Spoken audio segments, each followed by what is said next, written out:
നമ്മുടെ കണ്ണിനെ കണ്ണുനീരിൽ നിന്ന്, നമ്മുടെ കാലിനെ വീഴ്ചയിൽ നിന്ന്, നമ്മുടെ പ്രാണനെ മരണത്തിൽ നിന്ന് വിടുവിച്ച നമ്മുടെ ദൈവം എത്ര വലിയവനാണ്. ആ കൈകളെ ഒന്ന് ഉയർത്തി ദൈവത്തിനൊന്ന് മഹത്വം കൊടുത്തേ. കർത്താവിൻ്റെ പൊന്നു തിരുനാമത്തിനൊന്ന് നന്ദി പറഞ്ഞ് പ്രിയപ്പെട്ടവരെ, നിങ്ങളായിരിക്കുന്ന ഭവനത്തിൽ, നിങ്ങളായിരിക്കുന്ന ആ ദേശത്തിൽ ദൈവം നിങ്ങളെ ഒരു വെളിച്ചമാക്കി, വിളക്കാക്കി, അനുഗ്രഹമാക്കി വെച്ചിരിക്കുമ്പോൾ, ഹല്ലേലൂയ, ദേശത്തിൻ്റെ വിളക്കുകളെ, ദേശത്തിൻ്റെ കാവൽക്കാരെ, എൻ്റെ പ്രിയപ്പെട്ട ദൈവത്തിൻ്റെ മക്കളെ, ആ കൈകൾ ഉയർത്തി ചില മിനിറ്റുകളൊന്ന് പ്രാർത്ഥിക്കാമോ? കൂട്ടത്തിൽ കർത്താവിനൊന്ന് നന്ദി പറയാമോ? നന്ദി പിതാവേ, നന്ദി പിതാവേ, നന്ദി യേശു കർത്താവേ, നന്ദി പരിശുദ്ധാത്മാവേ, ചെയ്ത എല്ലാ നന്മകൾക്കും, അവിടുന്ന് നടത്തിയ എല്ലാ വഴികൾക്കും, എല്ലാ ഉപകാരങ്ങൾക്കുമായി ഞങ്ങൾ നന്ദിയോടങ്ങി സ്തുതിക്കുന്നു. ഇപ്പോൾ ആരൊക്കെ ഈ സന്ദേശം കേൾക്കുന്നുവോ, ഈ ഭവനത്തിൽ നടക്കുന്ന ആരാധനയിൽ ദൈവത്തിന്റെ കരം അവർക്കായി ചലിക്കേണ്ടതിനായി, സൗഖ്യമായി, വിടുതലായി, അത്ഭുതമായി, രൂപാന്തരമായി, മാനസാന്തരമായി ദൈവത്തിന്റെ വചനം പരിണമിക്കേണ്ടതിനായി ഞാൻ അങ്ങയോട് പ്രാർത്ഥിക്കുന്നു. അവിടുന്ന് പ്രാർത്ഥന കേട്ടതിന് നന്ദി, യേശുവിൻ നിസ്തുല്യ നാമത്തിൽ തന്നെ, ആമേൻ. ദൈവമായ കർത്താവ് നിങ്ങളെയും നിങ്ങൾക്കുള്ള എല്ലാറ്റിനെയും ധാരാളമായി സമൃദ്ധിയായിട്ട് അനുഗ്രഹിക്കട്ടെ. പ്രിയപ്പെട്ടവരെ, നിങ്ങളുടെ സ്നേഹത്തിനും നിങ്ങളുടെ വിലയേറിയ പ്രാർത്ഥനയ്ക്കും ഞാൻ നന്ദി പറയുന്നു. നിങ്ങളുടെ കുടുംബ പ്രാർത്ഥനകളിൽ, വ്യക്തിപരമായ പ്രാർത്ഥനകളിലൊക്കെ ഞങ്ങളെ ഓർക്കുന്നതിനാൽ, വിശേഷാൽ ഞങ്ങളെ ഓർത്ത് പ്രാർത്ഥിക്കുന്നതിനാൽ നന്ദി പറയുകയാണ്. നിങ്ങളുടെ സ്നേഹം ഒരിക്കലും തണുത്തു പോകരുത്.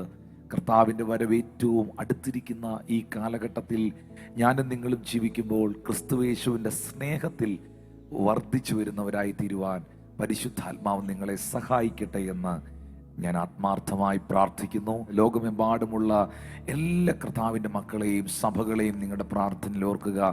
ദൈവജനത്തിന് വിരോധമായി, ക്രിസ്ത്യാനികൾക്ക് വിരോധമായി ഈ ഒരു പ്രത്യേകമായ കാലഘട്ടത്തിൽ അതിശക്തമേറിയ പീഡനങ്ങളും പ്രതിസന്ധികളും വെല്ലുവിളികളും ഒക്കെ നടക്കുമ്പോൾ ഒറ്റക്കെട്ടായി എൻ്റെ ചർച്ചെന്നും നിൻ്റെ ചർച്ചെന്നും ഒന്നുമില്ലാതെ, ആ പാസ്റ്റർ ഈ പാസ്റ്റർ, ആ ബ്രദർ ഈ ബ്രദർ ഒന്നും ഇല്ലാതെ ഒരുമനപ്പെട്ട് ദേശത്തിൻ്റെ കാവൽക്കാരായി, ദേശത്തിൻ്റെ വിളക്കുകളായി നമുക്ക് ഇടിവിൽ നിന്ന് പ്രാർത്ഥിക്കാം. തുടർന്നുള്ള മെസ്സേജുകൾ കർത്താവിൻ്റെ ദാസൻ പരിഭാഷപ്പെടുത്തും. ഇന്നത്തെ സന്ദേശം വളരെ പ്രധാനപ്പെട്ടതാണ്. പ്രാരംഭമായി ഇന്നത്തെ മെസ്സേജിനോടുള്ള ബന്ധത്തിൽ ഒരു കുറിവാക്യം എന്ന് പറയുന്നത് പോലെ ഒരു വേദഭാഗം നമ്മൾ വായിക്കുന്നു. 1 കൊരിന്ത്യർക്കെഴുതിയ ലേഖനം 14-ാമത്തെ അധ്യായം അതിൻ്റെ 39-ാമത്തെ വാക്യം കർത്താവിൻ്റെ ദാസൻ പാസ്റ്റർ ജിജി മോഹൻ വായിച്ചു കേൾപ്പിക്കും. 1 Corinthians chapter 14 word 39. അതുകൊണ്ട് സഹോദരന്മാരെ, പ്രവചനവരം വാഞ്ചിപ്പീൻ, അന്യഭാഷകൾ സംസാരിക്കുന്നത് വിലക്കുകയും അരുത്, സകലവും ഉചിതമായും ക്രമമായും നടക്കട്ടെ. അതുകൊണ്ട് സഹോദരന്മാരെ, പ്രവചനവരം വാഞ്ചിപ്പീൻ, അന്യഭാഷയിൽ സംസാരിക്കുന്നത് വിലക്കുകയും അരുത്, സകലവും ശാന്തവും ഉചിതവും ക്രമവുമായി നടക്കട്ടെ. But all things must be done properly and in a orderly manner. For today's meditation, let's turn our attention to 1 Corinthians chapter 14 verse 39 and 40. Therefore, brethren, desire earnestly to prophesy, and do not forbid speaking in tongues. Let all things be done decently and in order.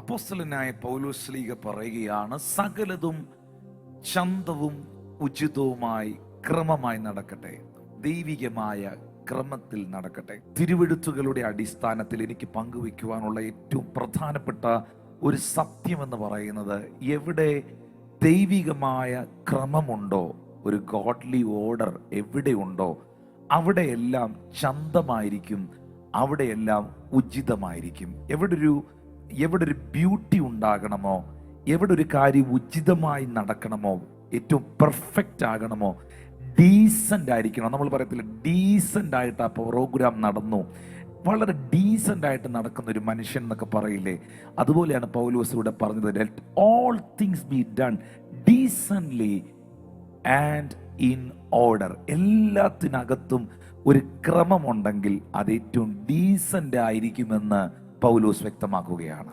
Apostle Paul makes it clear that wherever there's an order, everything will be in a decent manner. If you want to have beauty in life, if you want to have an orderliness and decency in everything, everything should be set in a proper order. ഇന്ന് ഈ ഒരു സന്ദേശം ഞാൻ നിങ്ങളെ വിശേഷാൽ ഈ message എടുക്കുന്നതിൻ്റെ പിന്നിലെ കാരണം എനിക്ക് ദൈവം നൽകിയ വ്യക്തിപരമായ ഒരു നിയോഗമാണ്. കാരണം അനവധി ആൾക്കാർക്ക് ഇന്നത്തെ മെസ്സേജ് പ്രയോജനകരമാകുമെന്ന് എനിക്ക് ഉറപ്പുണ്ട്. പരിശുദ്ധാത്മാവ് തൻ്റെ വചനത്തിലൂടെ നിങ്ങളെ പണിതുയർപ്പിക്കും. അതിനുവേണ്ടിയാണ് ദൈവം സഭയിൽ ദൈവത്തിൻ്റെ ദാസന്മാരെ, ശുശ്രൂഷകരെ, അപ്പോസ്തലന്മാരെ, പ്രവാചകന്മാരെ ഒക്കെ നൽകിയിരിക്കുന്നത്. എഫേസ്യർക്ക് എഴുതിയ ലേഖനം 4-ാം അധ്യായത്തിൻ്റെ 11, 12, 13 വാക്യങ്ങൾ എഴുതിയിരിക്കുന്നു.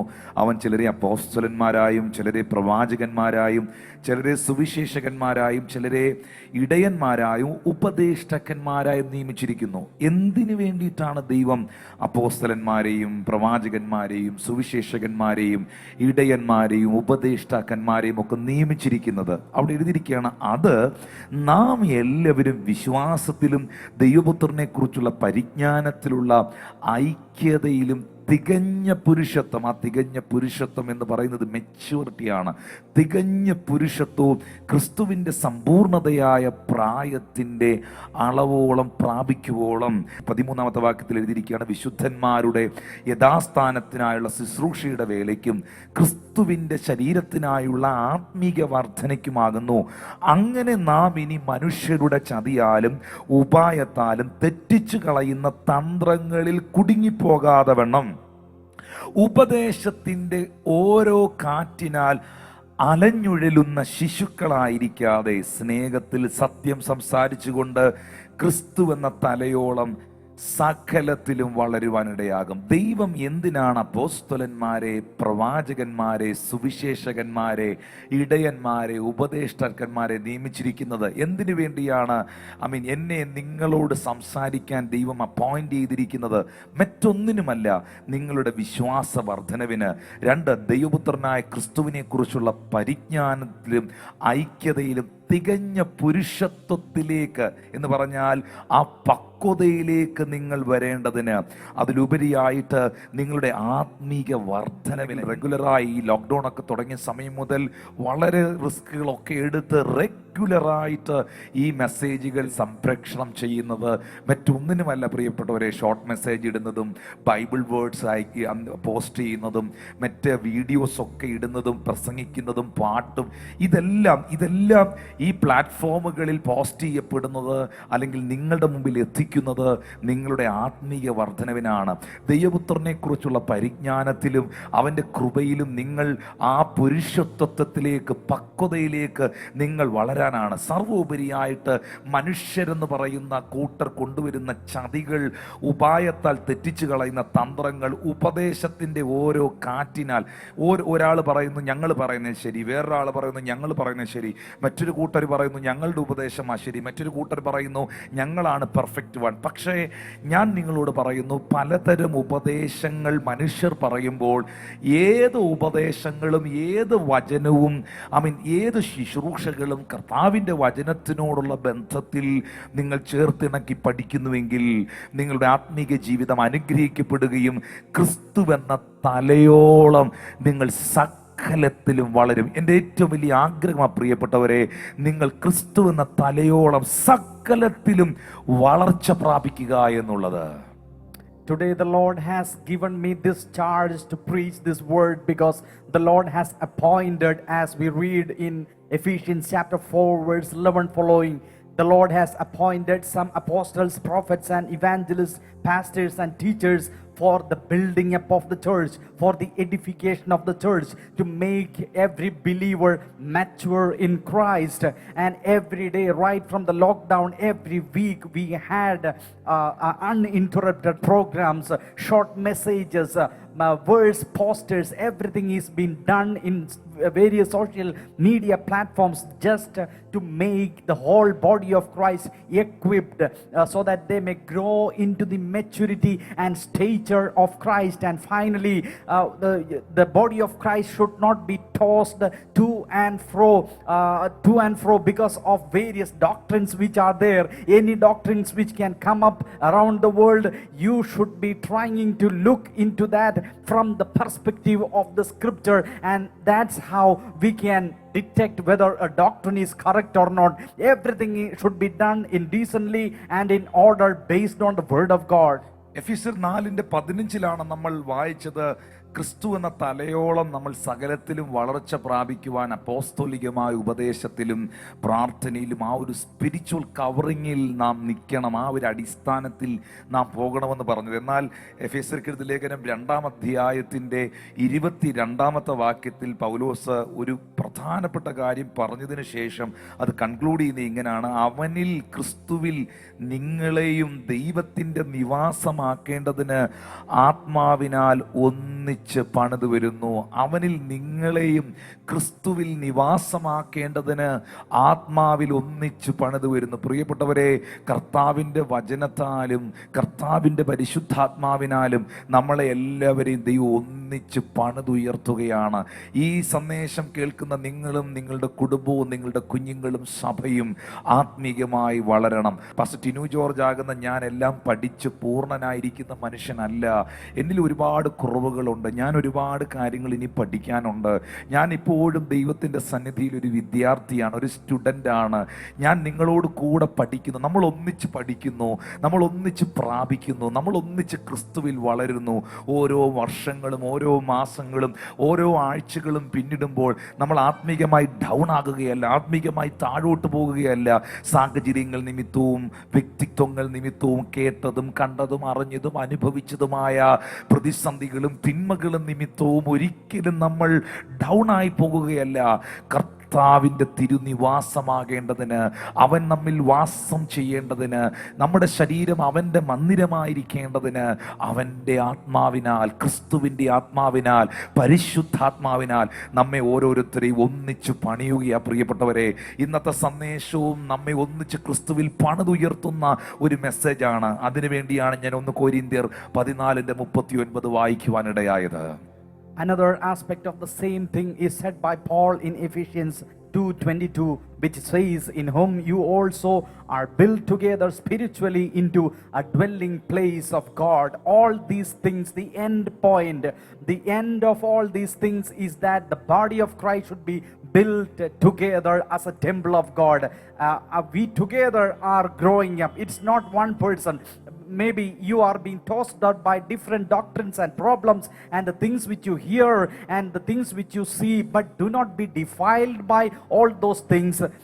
Stick into the doctrine of the Lord. We will be built together by the Spirit of God. പ്രധാനമായി 3 കാര്യങ്ങൾ ദൈവം തൻ്റെ ക്രമത്തിൽ നമ്മളെ പണിതുയർത്തുന്ന, അല്ലെങ്കിൽ ദൈവത്തിൻ്റെ ക്രമം വെളിപ്പെടേണ്ടതായ, അങ്ങനെ ആ ദൈവിക ക്രമം വെളിപ്പെടുമ്പോൾ മാറ്റങ്ങൾ സംഭവിക്കുന്ന 3 മേഖലകളെ കുറിച്ചാണ് ഇന്നത്തെ മെസ്സേജിൽ ഞാൻ നിങ്ങളോട് സംസാരിക്കുവാൻ ആഗ്രഹിക്കുന്നത്. ഒന്നാമതായി, ദൈവത്തിൻ്റെ ക്രമം നമ്മളുടെ ഭവനത്തിൽ വെളിപ്പെടണം. നമ്മളുടെ കുടുംബത്തിൽ, നമ്മളുടെ ഭവനങ്ങളിൽ ദൈവത്തിൻ്റെ ക്രമം ഉണ്ടാകണം. പൗലോസ് പറഞ്ഞല്ലോ, സകലതും ചന്തോചിതവും ക്രമവുമായി നടക്കണമെന്ന്. ആ ക്രമം ഒന്നാമത് വെളിപ്പെട്ടു വരേണ്ടത് നമ്മുടെ വീടുകളിലാണ്, നമ്മൾ താമസിക്കുന്ന നമ്മുടെ ഭവനങ്ങളിലാണ്. 2 രാജാക്കന്മാരുടെ പുസ്തകം 20-ാം അധ്യായം അതിൻ്റെ 1-2 വാക്യങ്ങൾ നിങ്ങളൊന്ന് ശ്രദ്ധിക്കാമോ? 2 രാജാക്കന്മാരുടെ പുസ്തകം 20-ാം അധ്യായം 1-2 വാക്യങ്ങൾ. ആ കാലത്ത് ഹിസ്കിയാവിന് മരിക്കത്തക്ക ഒരു രോഗം പിടിച്ചു. ആമോസിന്റെ മകനായ യെശയ്യാ പ്രവാചകൻ അവന്റെ അടുക്കൽ വന്ന് അവനോട്, നിന്റെ ഗൃഹകാര്യം ക്രമത്തിലാക്കുക. ഒന്ന് വായിച്ച ജിജി പാസ്റ്റർ ഭാഗം. ആ കാലത്ത് ഹിസ്കിയാവിന് മരിക്കത്തക്ക രോഗം പിടിച്ചു. ആമോസിന്റെ മകനായ യെശയ്യാ പ്രവാചകൻ അവന്റെ അടുക്കൽ വന്ന് അവനോട്, നിന്റെ ഗൃഹകാര്യം ക്രമത്തിലാക്കുക, നീ മരിച്ചു പോകും, ശേഷിക്കയില്ല എന്ന് യഹോവ അരുളി ചെയ്യുന്നു എന്ന് പറഞ്ഞു. 2-ാം വാക്യത്തിൽ വരുമ്പോൾ ഹിസ്കിയാവ് എന്താ ചെയ്തേ? ആ ഒരു വാക്കിന്റെ മുമ്പിൽ അപ്പോൾ ഹിസ്കിയാവ് മുഖം ചുവരിന്റെ നേരെ തിരിച്ച് യഹോവയോട് പ്രാർത്ഥിച്ചു. അപ്പോൾ ഹിസ്കിയാവ് ചുവരിന് നേരെ തന്റെ മുഖം തിരിച്ച് യഹോവയോട് പ്രാർത്ഥിച്ചു. 3-ാമത്തെ വാക്യത്തിലേക്ക് വരുമ്പോൾ ആ ഒരു തീരുമാനത്തിൻ്റെ മുമ്പിൽ ഹിസ്കിയാവിന് വേണ്ടി ദൈവത്തിൻ്റെ ഇടപെടലുകൾ നടക്കുന്നത് നമുക്ക് കാണാം. അയ്യോ യഹോവേ, ഞാൻ വിശ്വസ്തയോടും ഏകാഗ്ര ഹൃദയത്തോടും കൂടെ തിരുമുമ്പിൽ നടന്നു, നിനക്ക് പ്രസാദമുള്ളത് ചെയ്തിരിക്കുന്നു എന്ന് ഓർക്കണമേ എന്ന് പറഞ്ഞു. ഹിസ്കിയാവും ഏറ്റവും കരഞ്ഞു. 4-ാം വാക്യത്തിലേക്ക് വരുമ്പോൾ എഴുതിയിരിക്കുന്നു, എന്നാൽ യെശയ്യാവ് നടുമുറ്റം വിട്ടുപോകുന്ന മുമ്പ് യെശയ്യാവ് എന്ന പ്രവാചകൻ ഹിസ്കിയാവിൻ്റെ അടുക്കൽ വന്ന് ഈ ദൂത് പറഞ്ഞിട്ട് ഇറങ്ങിപ്പോകുമ്പോൾ ആ നടുമുറ്റം വിട്ടുപോകുന്നതിന് മുൻപ് യഹോവയുടെ അരുളപ്പാട് വീണ്ടും യെശയ്യാവിനുണ്ടായി. എന്താണ് യെശയ്യാവിനോട് യഹോവ അരുളി ചെയ്തെന്നറിയാമോ? 5-ാമത്തെ വാക്യത്തിൽ രേഖപ്പെടുത്തിയിരിക്കുന്നു, നീ മടങ്ങിച്ചെന്ന് എൻ്റെ ജനത്തിൻ്റെ പ്രഭുവായ ഹിസ്കിയാവിനോട് പറയേണ്ടത്, നിന്റെ പിതാവായ ദാവീദിൻ്റെ ദൈവമായ യഹോവ ഇപ്രകാരം അരുളി ചെയ്യുന്നു, ഞാൻ നിന്റെ പ്രാർത്ഥന കേട്ട് നിന്റെ കണ്ണുനീർ കണ്ടിരിക്കുന്നു, ഞാൻ നിന്നെ സൗഖ്യമാക്കും. 3-ാം ദിവസം നീ യഹോവയുടെ ആലയത്തിൽ പോകും. നോക്കിയേ, സാക്ഷാൽ അതിശക്തനായ പ്രവാചകനായ യെശയ്യാവ് എന്ന പ്രവാചകൻ ഹിസ്കിയാവിൻ്റെ അടുക്കൽ ചെന്ന് ദൈവത്തിൻ്റെ ആലോചന പറയുകയാണ്. യെശയ്യാവാണ് എൻ്റെ ചിന്തയിൽ പറഞ്ഞാൽ വലിയ പ്രവാചകന്മാരെന്ന് വിളിക്കപ്പെടുന്നതിൽ ശ്രേഷ്ഠനായ പ്രവാചകൻ. ഇത്ര ശക്തനായ പ്രവാചകനായ യെശയ്യാവ് ഹിസ്കിയാവിൻ്റെ അടുക്കൽ ചെന്നിട്ട് പറയുകയാണ്, നിനക്കൊരു രോഗം വരും, ആ രോഗം വന്ന് നീ മരിച്ചു പോകും. ഈ ഒരു വാർത്ത യെശയ്യാവ് ഹിസ്കിയാവിനോട് പറയുമ്പോൾ അതിനൊരു സൊല്യൂഷൻ കൂടെ പറയുന്നുണ്ട്. നിന്റെ ഗ്രഹകാര്യം നീ ക്രമത്തിലാക്കുക, നീ മരിച്ചു പോകും, ശേഷിക്കുകയില്ല. Thus says the Lord, set your house in order. നിന്റെ വീട്ടുകാര്യത്തെ മുഴുവൻ നീ ക്രമത്തിലാക്കുക. ഈ സമയത്താണ് ഹിസ്കിയാവ് ചുവരിന് നേരെ മുഖം തിരിച്ച് നിലവിളിച്ച് ദൈവത്തോട് പ്രാർത്ഥിക്കുന്നത്. ആ പ്രാർത്ഥനയുടെ മുൻപിൽ, ആ കണ്ണുനീരിന്റെ മുൻപിൽ, ദൈവികമായ ക്രമത്തിലേക്ക് മടങ്ങി വരുന്ന ആ മനുഷ്യന്റെ മുൻപിൽ സ്വർഗത്തിലെ ദൈവം തൻ്റെ തീരുമാനങ്ങളെ മാറ്റിയിട്ട് തൻ്റെ അരികിൽ വന്ന് പ്രവചിച്ച അതേ പ്രവാചകൻ വീട്ടിൽ നിന്ന് ഇറങ്ങി നടുമുറ്റത്തെത്തുന്നതിന് മുൻപ് ദൈവികമായ ഇടപെടൽ ഉണ്ടായി അവനെ തിരികെ അയച്ചിട്ട് ഒരു അനുഗ്രഹത്തിൻ്റെ, ദീർഘായുസിൻ്റെ, നന്മയുടെ സന്ദേശം ഹിസ്കിയാവിന് കൈമാറുകയാണ്. I would like to emphasize this message in 3 dimensions. One is to set your house in order. And an example for that we find in 2 Kings chapter 20 verse 1 following. Hezekiah, the king of Israel and Judah, the Lord asked Isaiah son of Amos to go to Hezekiah and prophesy that to set your house in order, otherwise you are going to die. And Hezekiah wept bitterly and prayed in front of the Lord. And before Isaiah the prophet was leaving the middle court of that king, the Lord said to Isaiah, go back, go to the king and say that I have heard your cry and I am going to bless you. I am going to give you 15 more years in addition to your life presently. And this was a result of making his house into an orderly manner. ദൈവികമായ ക്രമത്തിലേക്ക് നാം മടങ്ങി വരുമ്പോൾ, അത് നമ്മുടെ ഭവനത്തിൽ ഉണ്ടാകുമ്പോൾ ദൈവികമായ അനുഗ്രഹങ്ങൾ നമ്മുടെ മേൽ വരുന്നു. നിന്റെ ഗൃഹകാര്യത്തെ നീ ക്രമത്തിലാക്കുക. ഇന്ന് ഈ സന്ദേശം കേൾക്കുന്നവരോട് ഞാൻ 3 പോയിന്റുകൾ നോട്ട് ചെയ്യാൻ പ്രിയപ്പെട്ട നിങ്ങളോട് ആവശ്യപ്പെടുകയാണ്, അല്ലെങ്കിൽ ശ്രദ്ധിക്കുവാൻ. ഒന്ന്, ദൈവികമായ ക്രമം നമ്മളുടെ വീട്ടിലുണ്ടാകണം, നമ്മളുടെ ഭവനത്തിൽ. ഞാനത് എക്സ്പ്ലെയിൻ ചെയ്യും. 2-ാമത്തെ ടൈറ്റിൽ എന്ന് പറയുന്നത് ദൈവികമായ ക്രമം ദൈവത്തിൻ്റെ സഭയിൽ ഉണ്ടാകണം, നാം ആയിരിക്കുന്ന ദൈവത്തിൻ്റെ ആലയത്തിൽ ഉണ്ടാകണം.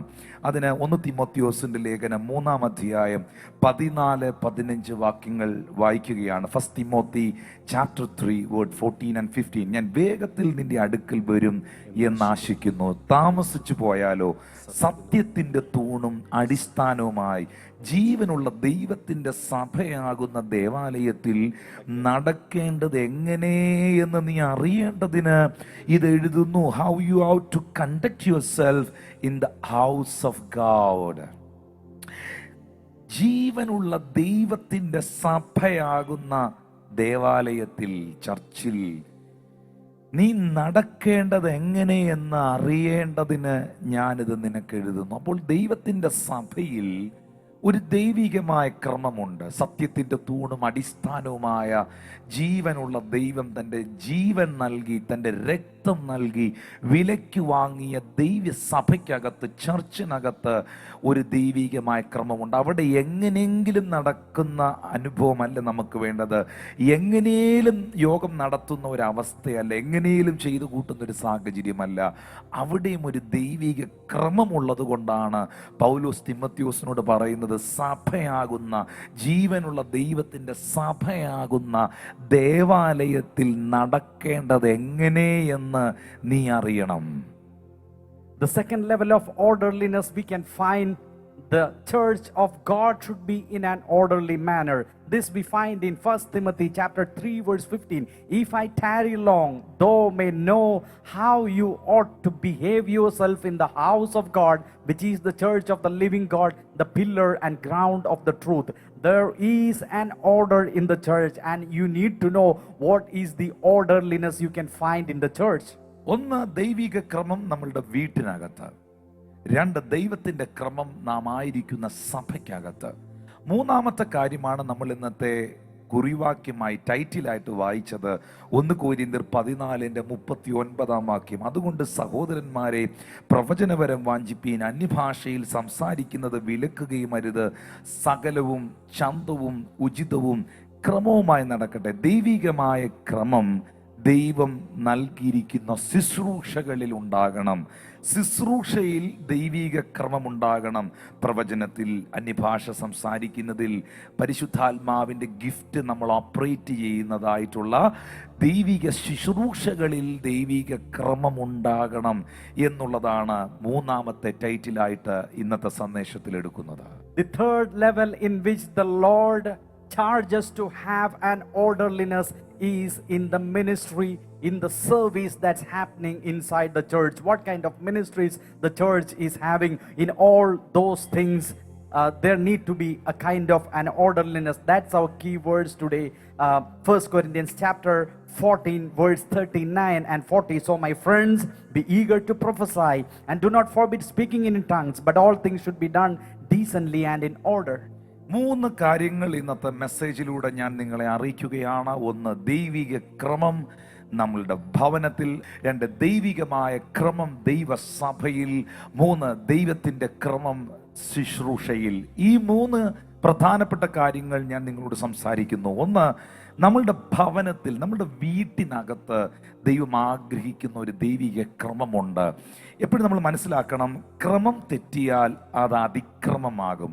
അതിക്രമങ്ങളാണ് പലപ്പോഴും അക്രമങ്ങളായി തീരുന്നത്. അപ്പോൾ അതിക്രമങ്ങളും അക്രമങ്ങളും ഒക്കെ ഉണ്ടാകുന്നതിൻ്റെ കാരണം എവിടെയോ തെറ്റിയ ഒരു ക്രമമാണ്.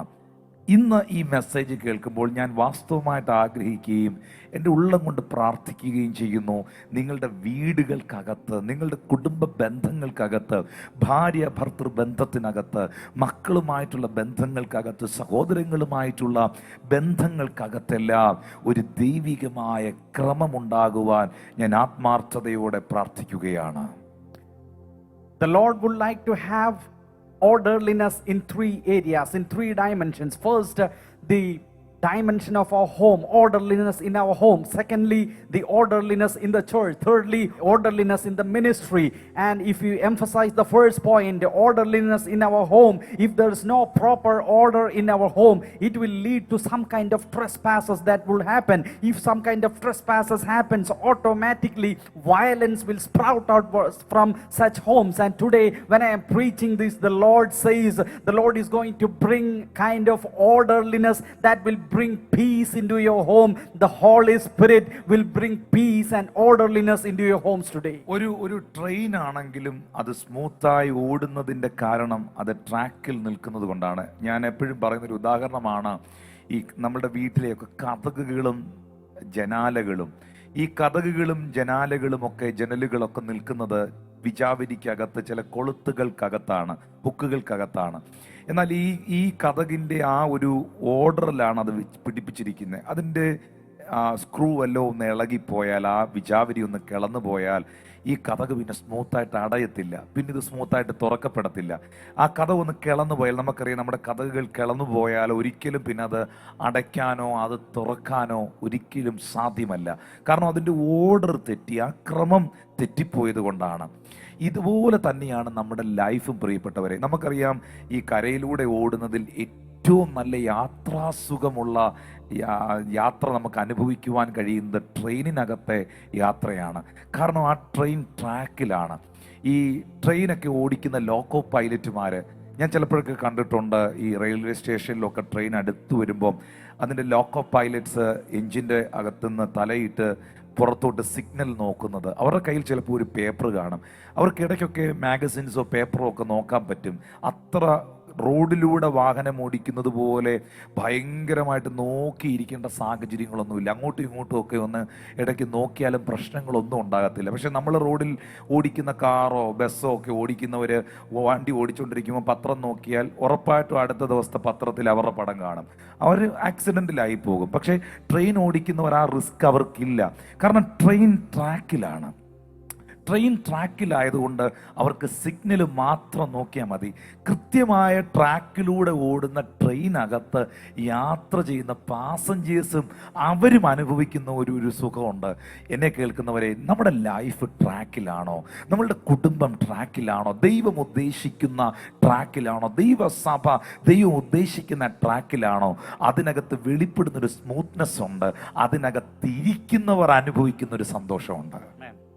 The smoothest land transportation system is the railway system, and you can find the loco pilots are very relaxed and they just need to look at the signals and just move in the right track. And a train which is moving in a right track is always smoothly moving. The passengers who are inside, they will also having that kind of a smoothness and the cozy feeling while they are inside.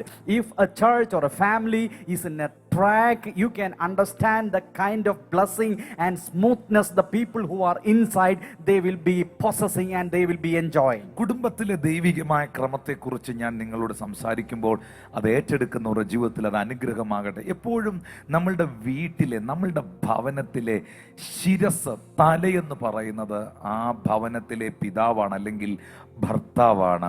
എഫേസ്യർക്ക് എഴുതിയ ലേഖനം അതിൻ്റെ 5-ാം അധ്യായം 22-23 വാക്യങ്ങൾ എഴുതിയിരിക്കുകയാണ്. ഭാര്യമാരെ, കർത്താവിനെന്ന പോലെ സ്വന്തം ഭർത്താക്കന്മാർക്ക് നിങ്ങൾ കീഴടങ്ങുവീൻ, അല്ലെങ്കിൽ വിധേയപ്പെടുവീൻ. ക്രിസ്തു ശരീരത്തിൻ്റെ രക്ഷിതാവായി സഭയ്ക്ക് തലയാകുന്നത് പോലെ ഭർത്താവ് ഭാര്യയ്ക്ക് തലയാകുന്നു. എല്ലാ ഭാര്യമാരും എന്നെ ശ്രദ്ധിക്കുക. നിങ്ങളുടെ ജീവിതത്തിൽ ദൈവം നൽകിയിരിക്കുന്ന ഏറ്റവും വലിയ അനുഗ്രഹമാണ് നിങ്ങളുടെ ശിരസ്സാണ് നിങ്ങളുടെ ഭർത്താവ് എന്ന് പറയുന്നത്. ആ ഭർത്താവ് നിങ്ങളുടെ ശിരസ്സാണ് എന്നുള്ള ബോധ്യം നിങ്ങളുടെ ജീവിതത്തിൽ ഉണ്ടാകണം. ഒരു മനുഷ്യൻ്റെ ശരീരത്തിൽ വേറെ എന്തെല്ലാം അവയവങ്ങൾ ഉണ്ടെന്ന് പറഞ്ഞാലും ശിരസ്സിന് എന്തെങ്കിലും പറ്റിയാൽ, ബ്രെയിൻ ഡാമേജ് ആയാൽ, തലയ്ക്ക് ക്ഷതമേറ്റ് കഴിഞ്ഞാൽ പിന്നെ ബാക്കിയുള്ള ഉടലിന് നിലനിൽപ്പില്ല. തലയെ മറന്ന് നമുക്കൊന്നും ചെയ്യാൻ പറ്റത്തില്ല പ്രിയപ്പെട്ടവരെ. അതുകൊണ്ട് ഭാര്യമാർ ശ്രദ്ധിക്കേണ്ടതായ ഏറ്റവും വലിയൊരു കാര്യം, നിങ്ങളുടെ ഭവനത്തിനകത്ത് ഒരു ദൈവികമായ ക്രമമെന്ന് പറയുന്നത്, നിങ്ങളുടെ ഭാര്യമാർ ഭർത്താവിനേക്കാൾ വിദ്യാഭ്യാസമുള്ളവരായിരിക്കാം, കഴിവുള്ളവരായിരിക്കാം. ഒരു പക്ഷേ ഭാര്യ അധ്വാനിച്ച് ജോലി ചെയ്തൊക്കെ ആയിരിക്കാം പൈസ കൊണ്ടുവന്ന് കൊടുക്കുന്നത്. കാര്യമൊക്കെ ശരിയായിരിക്കാം. ഞാൻ എപ്പോഴും പറയുന്നൊരു കാര്യമാണ്, ഭർത്താവിനെ നമുക്കൊരിക്കലും നമുക്ക് ദൈവം തന്ന ഒരു ഹസ്ബൻഡ് നമ്മുടെ ജീവിതത്തിലുള്ളപ്പോൾ മാറിയെടുക്കാൻ കഴിയുകയില്ല. അപ്പനെ മാറിയെടുക്കാൻ കഴിയുകയില്ല. അമ്മയെ മാറിയെടുക്കാൻ കഴിയുകയില്ല. ഒരിക്കലും അതിന് മാറ്റം വരുന്നില്ല പ്രിയപ്പെട്ടവരെ. മരണത്താൽ മാത്രം വേർപിരിയുന്ന ഒരു ബന്ധമാണത്. അതുകൊണ്ട് ഭവനത്തിലെ ശിരസ്സെന്ന് പറയുന്നത് നിങ്ങളുടെ ഭർത്താവാണ്, ആ ഭവനത്തിലെ പിതാവാണ്. ഒത്തിരി വാക്യങ്ങൾ അതുമായിട്ട് ഉള്ള ബന്ധത്തിൽ എനിക്ക് പറയാനുണ്ട്. പസജിജി ചില വാക്യങ്ങളൊന്ന് വായിച്ച് സഹായിക്കുമോ? കൊലോസ്യർക്ക് എഴുതിയ ലേഖനം 2-ാം അധ്യായത്തിൻ്റെ 10-ാമത്തെ വാക്യത്തിൽ എഴുതിയിട്ടുണ്ട്, തലയായ അവനിൽ നിങ്ങൾ പരിപൂർണരായിരിക്കുന്നു. എല്ലാ വാഴ്ചയ്ക്കും അധികാരത്തിലും തലയായ അവനിൽ നിങ്ങൾ പരിപൂർണരായിരിക്കുന്നു. നമ്മൾ പൂർണ്ണരാകുന്നത് സ്തോത്രം ക്രിസ്തുവാകുന്ന ആ ശിരസ്സിലൂടെയാണ്.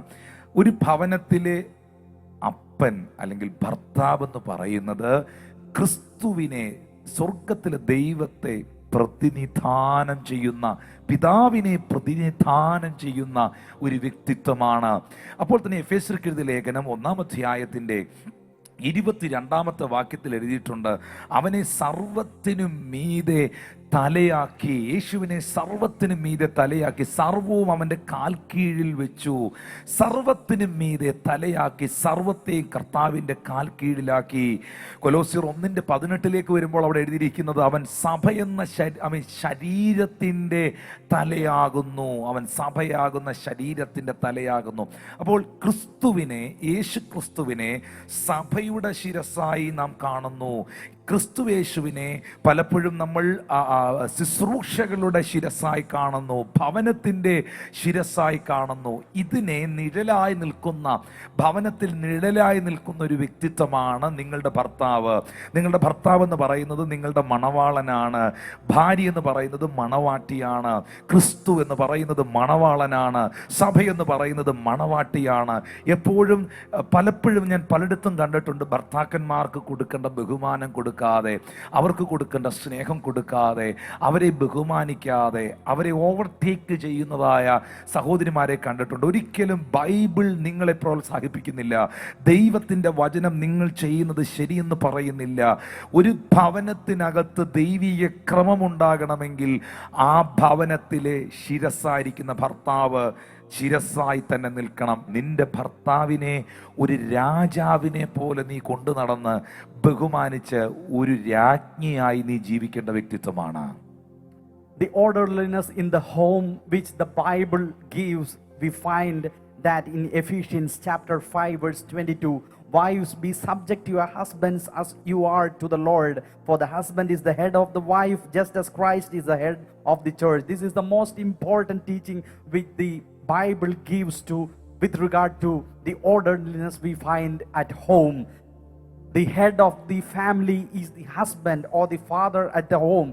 Maybe your husband is less educated than you.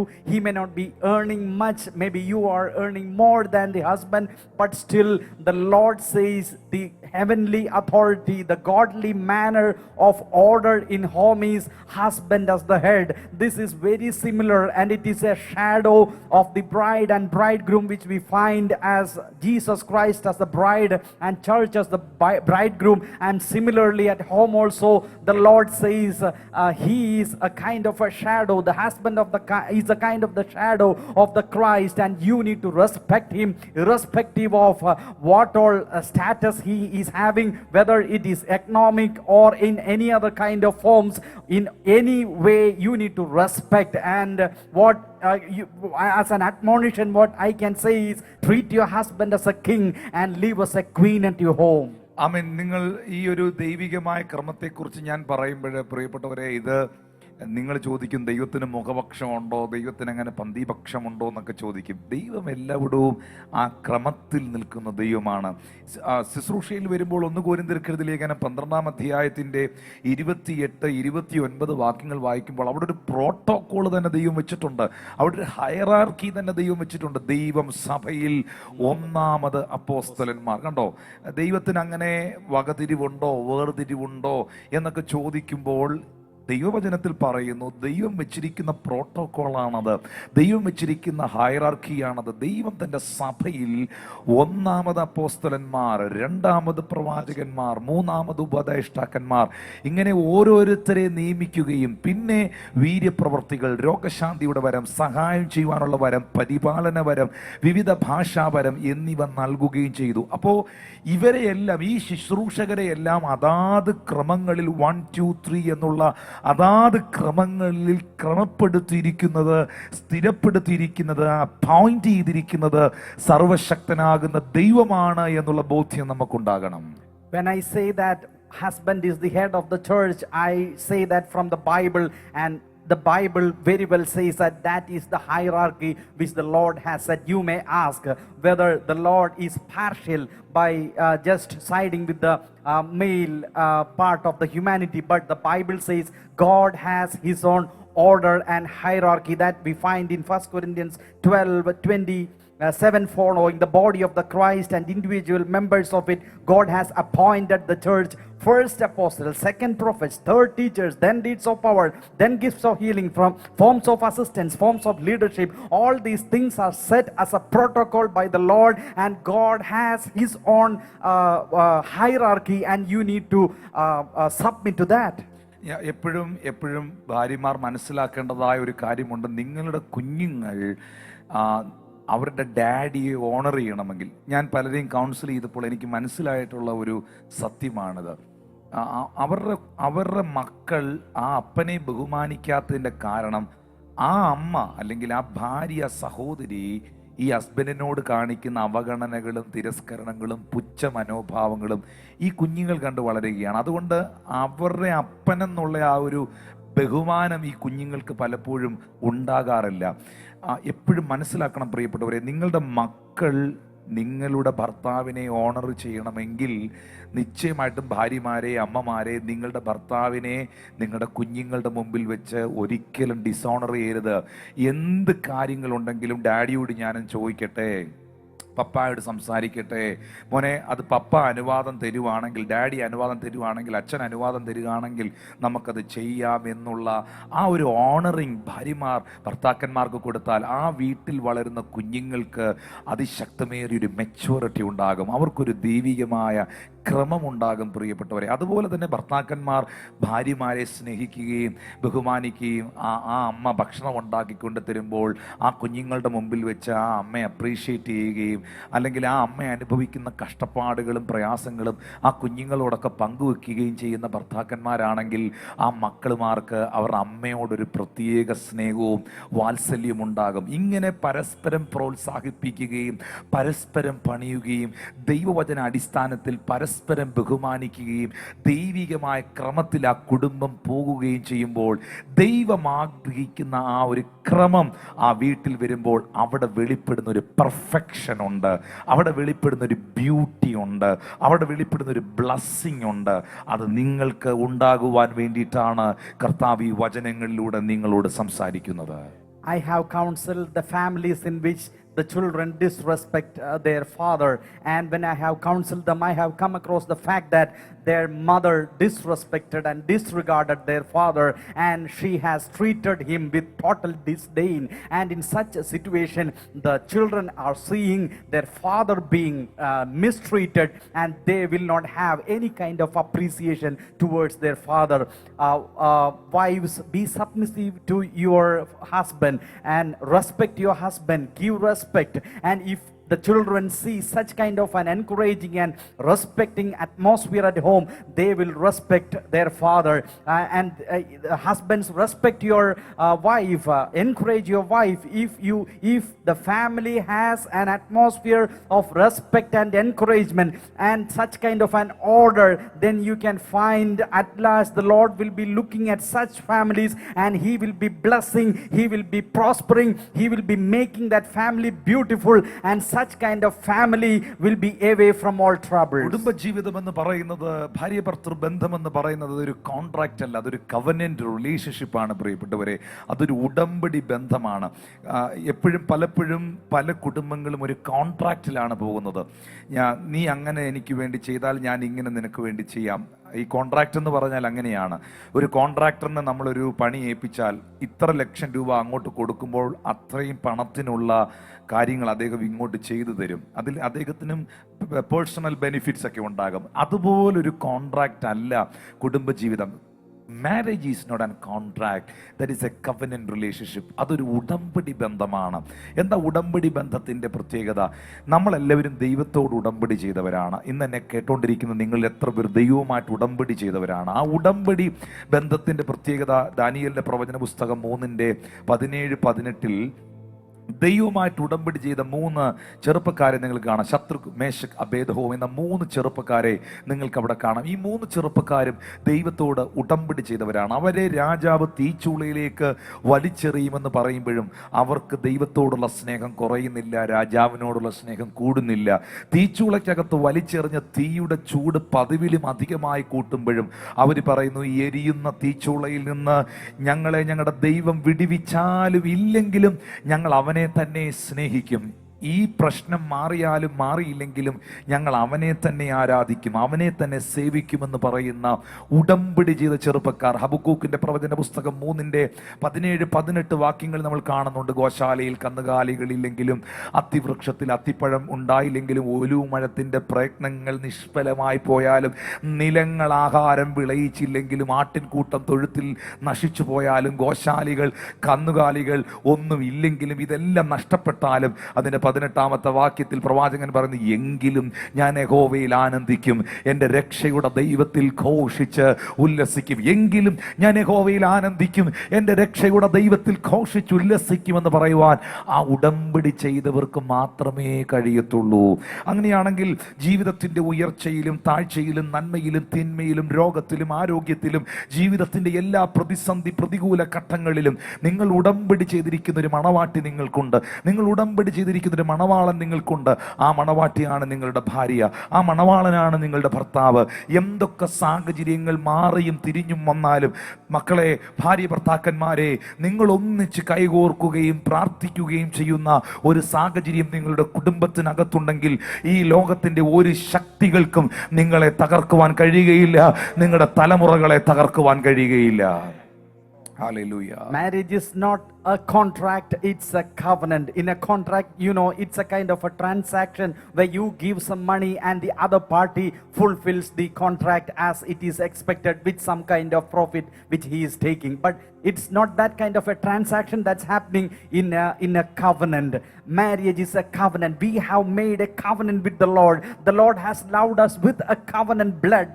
And you can find in the book of Daniel chapter 3, Shadrach, Meshach, Abednego in front of King Nebuchadnezzar, they say to the king, even if the Lord our God is not delivering us, even then in front of this furnace we take the pledge that we will not bow before the idol. That is the idea of a covenant. We find that in Habakkuk chapter 3 verse 17 following, even the fig tree will not blossom, even the wine may be cut off from the vine, even there not be any flock in the herd, but still I will rejoice in the Lord. I will exult in the God of my salvation.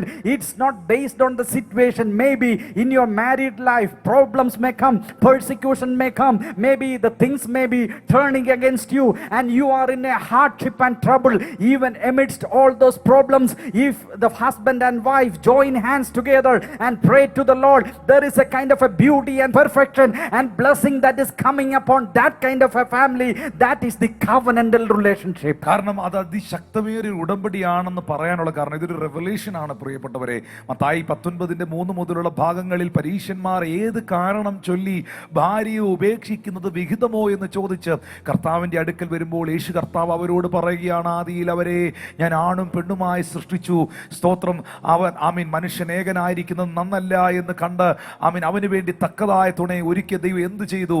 അവരെ ഒന്നാക്കി ചേർത്തു. അത് നിമിത്തം മനുഷ്യൻ അപ്പനെയും അമ്മയും വിട്ട് ഭാര്യയോട് പറ്റിച്ചേരും, ഇരുവരും ഒരു ദേഹമായി തീരും. കണ്ടോ, ഇരുവരും ഒരു ദേഹമായി തീരുമെന്ന് അരുളി ചെയ്തു. അപ്പോൾ ഒരു ഹസ്ബൻഡ് ആൻഡ് വൈഫ് എന്ന് പറയുന്നത് അവർ രണ്ടല്ല, അവർ ഒന്നത്രേ, അവർ ഒന്നാണ്. യേശു പറഞ്ഞു, ഈ ഭൂമിയിൽ നിങ്ങൾ രണ്ടുപേർ ഒരുമനപ്പെട്ട് ഒരു വിഷയത്തിൽ പ്രാർത്ഥിച്ചാൽ സ്വർഗസ്ഥനായ നിങ്ങളുടെ പിതാവ് നിങ്ങൾക്കത് നൽകിത്തരും. അപ്പോൾ രണ്ട് വ്യക്തികൾ ഒരുമനപ്പെട്ട് ഒറ്റ വിഷയത്തിൽ ഒരു ശരീരമായി പ്രാർത്ഥിച്ചാൽ അത് ലഭിക്കുമെന്ന് പറഞ്ഞതിൽ ഏറ്റവും ശക്തമേറിയ ബന്ധമാണ് ഒരു ഭാര്യയും ഭർത്താവും കൂടെ കൈകോർത്ത് പ്രാർത്ഥിക്കുന്ന പ്രാർത്ഥന.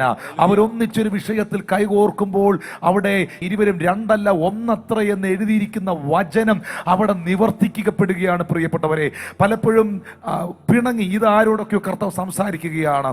നിങ്ങളുടെ വൈഫിനോട് പിണങ്ങി, നിങ്ങളുടെ ഹസ്ബൻഡിനോട് പിണങ്ങി, നിങ്ങൾ ഒന്നിച്ചിരുന്ന് പ്രാർത്ഥിച്ചിട്ട് എത്ര ദിവസമായി? ഒന്നിച്ചൊന്ന് കൈകോർത്ത് ദൈവസന്നിധിയിൽ ഇരുന്നിട്ട് എത്ര എത്ര നാളുകളായി അത് ചെയ്യുന്നില്ല എങ്കിൽ നിന്റെ വീട്ടിനകത്ത് പിശാച് പ്രവർത്തിക്കുന്നുണ്ട്. നിന്റെ ജീവിതത്തെ തകർക്കാൻ അവൻ പദ്ധതി ഒരുക്കുന്നുണ്ട്. എന്നാൽ ഈ മെസ്സേജ് കേൾക്കുമ്പോൾ ഒരു തീരുമാനമെടുക്കുക.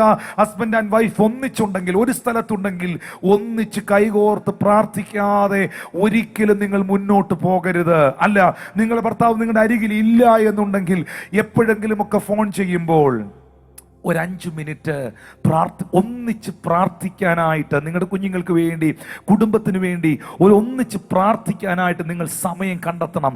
അതൊരു വലിയ നിക്ഷേപമാണ്, അത് വലിയൊരു മർമ്മമാണ്, അതിനകത്ത് മറഞ്ഞിരിക്കുന്ന വലിയൊരു വിടുതലുണ്ട്. There is a greater revelation in this covenant relationship between a husband and a wife.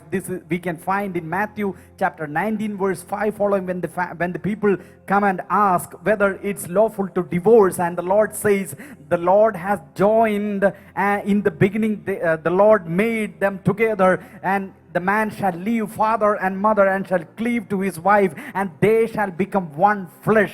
This is what we find in a covenantal relationship. The husband and wife are not two but one, and the Lord says when two gather and agree upon and pray to the Lord, that will be given to them.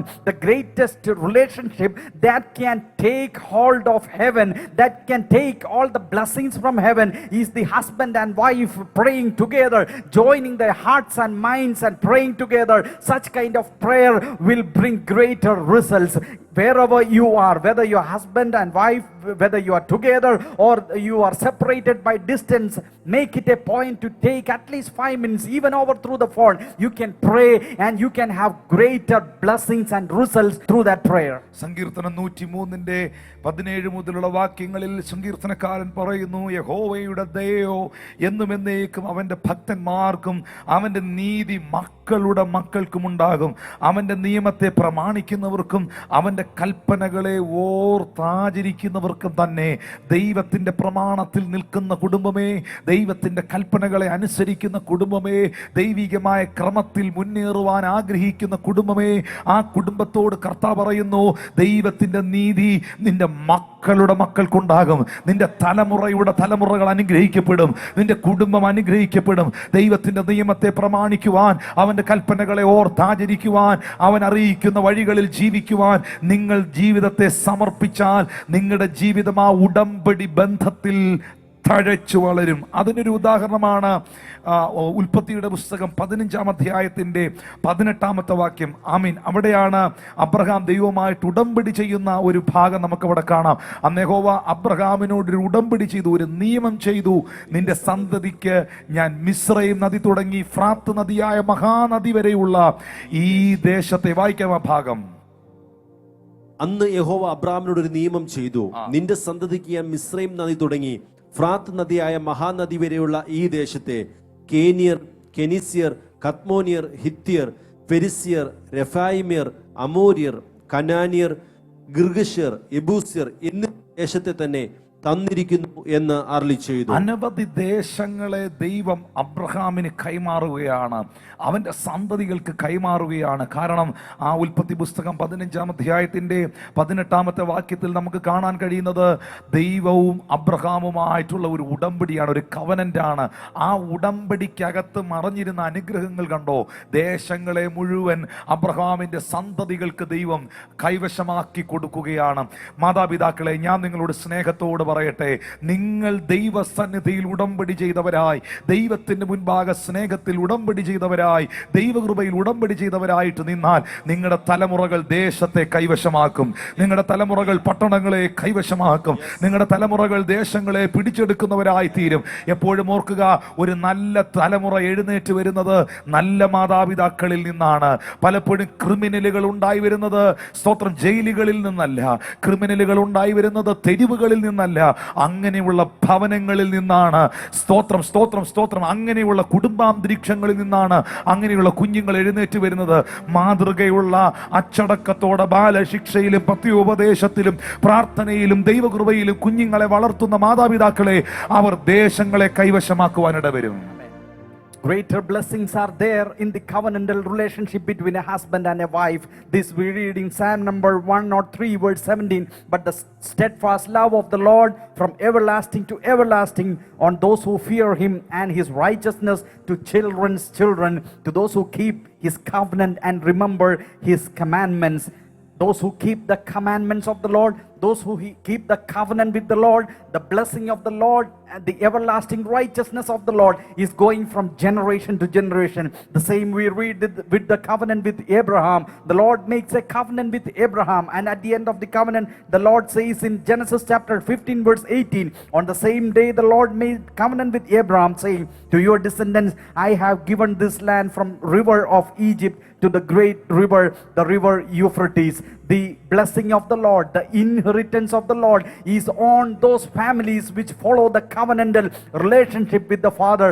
Criminals are not coming out from jails. Criminals are made from our homes. If you foster a family with good understanding and relationship with the Lord, there comes out an anointed generation. A generation will possess the earth. A generation which will be anointed for the Lord. It comes from your family. ലേവ്യരുടെ പുസ്തകം 26-ാം അധ്യായത്തിന്റെ 44-45 വാക്യങ്ങൾ വായിക്കുമ്പോൾ ദൈവം ഉടമ്പടികളെ ഓർക്കുന്ന ദൈവമാണ് എന്നുള്ളത് അവിടെ വ്യക്തമാണ്. ഒന്ന് വായിക്കാമോ പാസ്റ്ററെ? എങ്കിലും അവർ ശത്രുക്കളുടെ ദേശത്തിരിക്കുമ്പോൾ അവരെ നിർമൂലമാക്കുവാനും അവരുള്ള എൻ്റെ നിയമം ലംഘിപ്പാനും തക്കവണ്ണം ഞാൻ അവരെ ഉപേക്ഷിക്കുകയില്ല, അവരെ വെറുക്കുകയുമില്ല.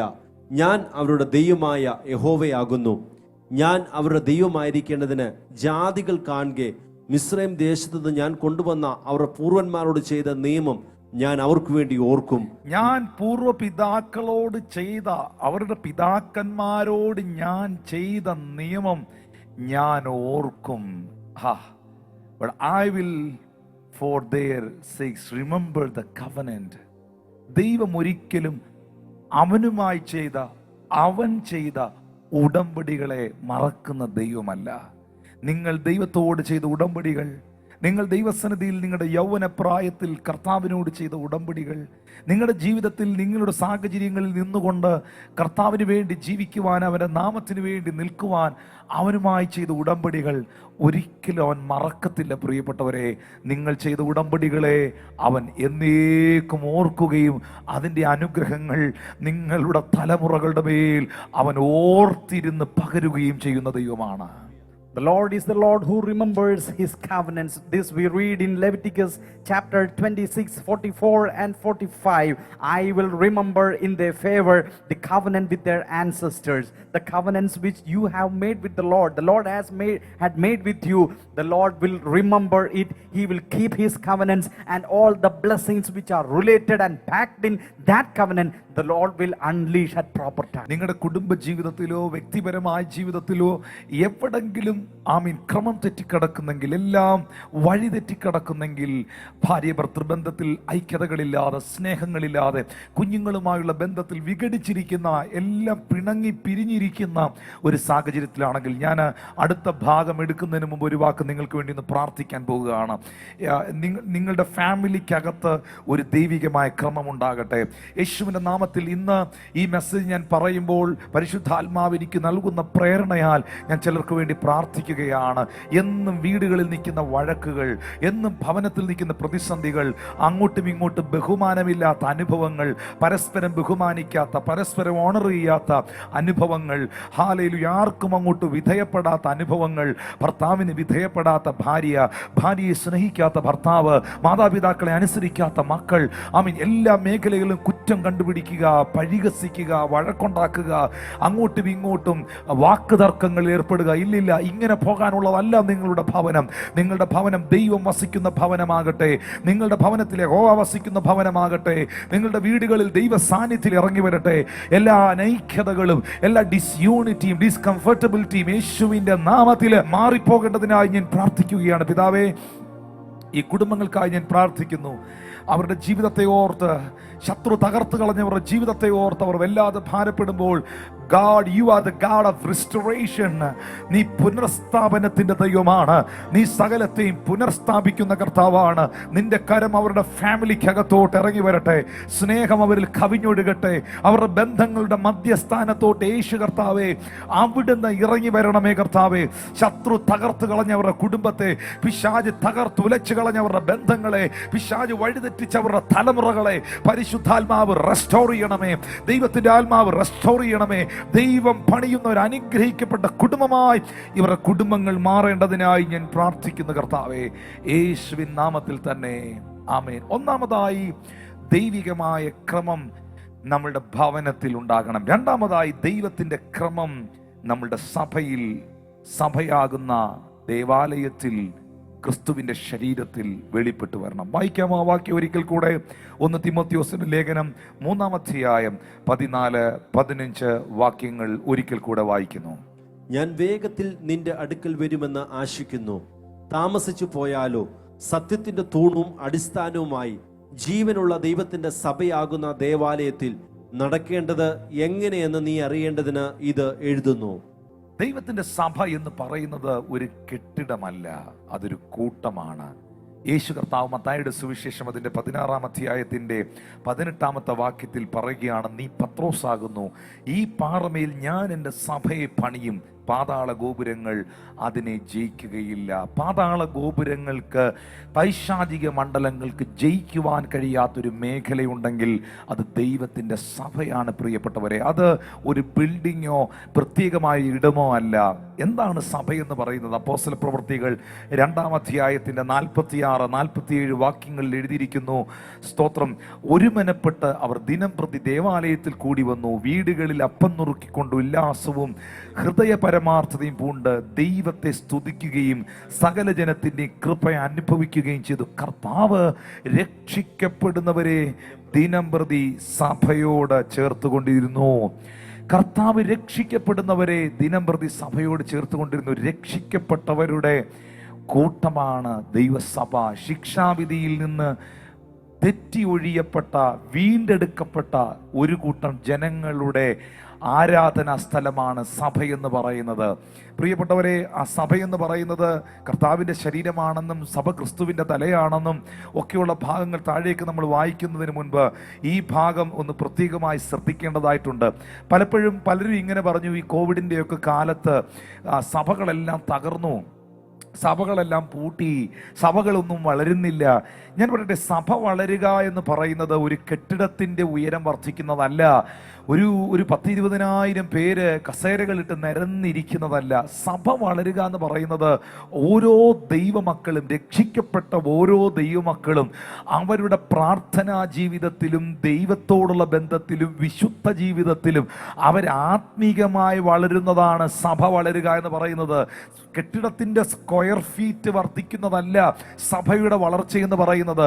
കൂടി വരുന്ന ദൈവമക്കളുടെ, ആ കൂട്ടത്തിനകത്ത് വരുന്നവരുടെ ജീവിതത്തിൻ്റെ ആത്മീക നിലവാരത്തിൽ ഉണ്ടാകുന്ന വ്യത്യാസവും വളർച്ചയും, അവർക്ക് ദൈവത്തോടുള്ള ബന്ധവും കർത്താവിനോടുള്ള സ്നേഹവും അവരുടെ വിശുദ്ധ ജീവിതത്തിലുള്ള വർധനവും വചനധ്യാനത്തിലുള്ള വർധനവും പ്രാർത്ഥനാ ജീവിതത്തിലുള്ള വർധനവുമാണ് സഭയുടെ വളർച്ച എന്ന് പറയുന്നത്. അങ്ങനെയാണെങ്കിൽ ഈ കഴിഞ്ഞ ദിവസങ്ങളിലൊക്കെ എല്ലാവർക്കും പ്രാർത്ഥിക്കാനും ദൈവസന്നിധിയിൽ ഇരിക്കാനും സമയം വളരെ ലഭിച്ചു.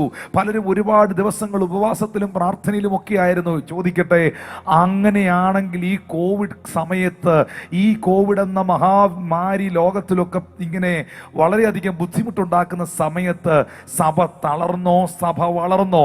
ദൈവമക്കളാകുന്ന നിങ്ങൾ ആത്മീകമായി വളർന്നിട്ടുണ്ടെങ്കിൽ സഭ വളർന്നിരിക്കുന്നു.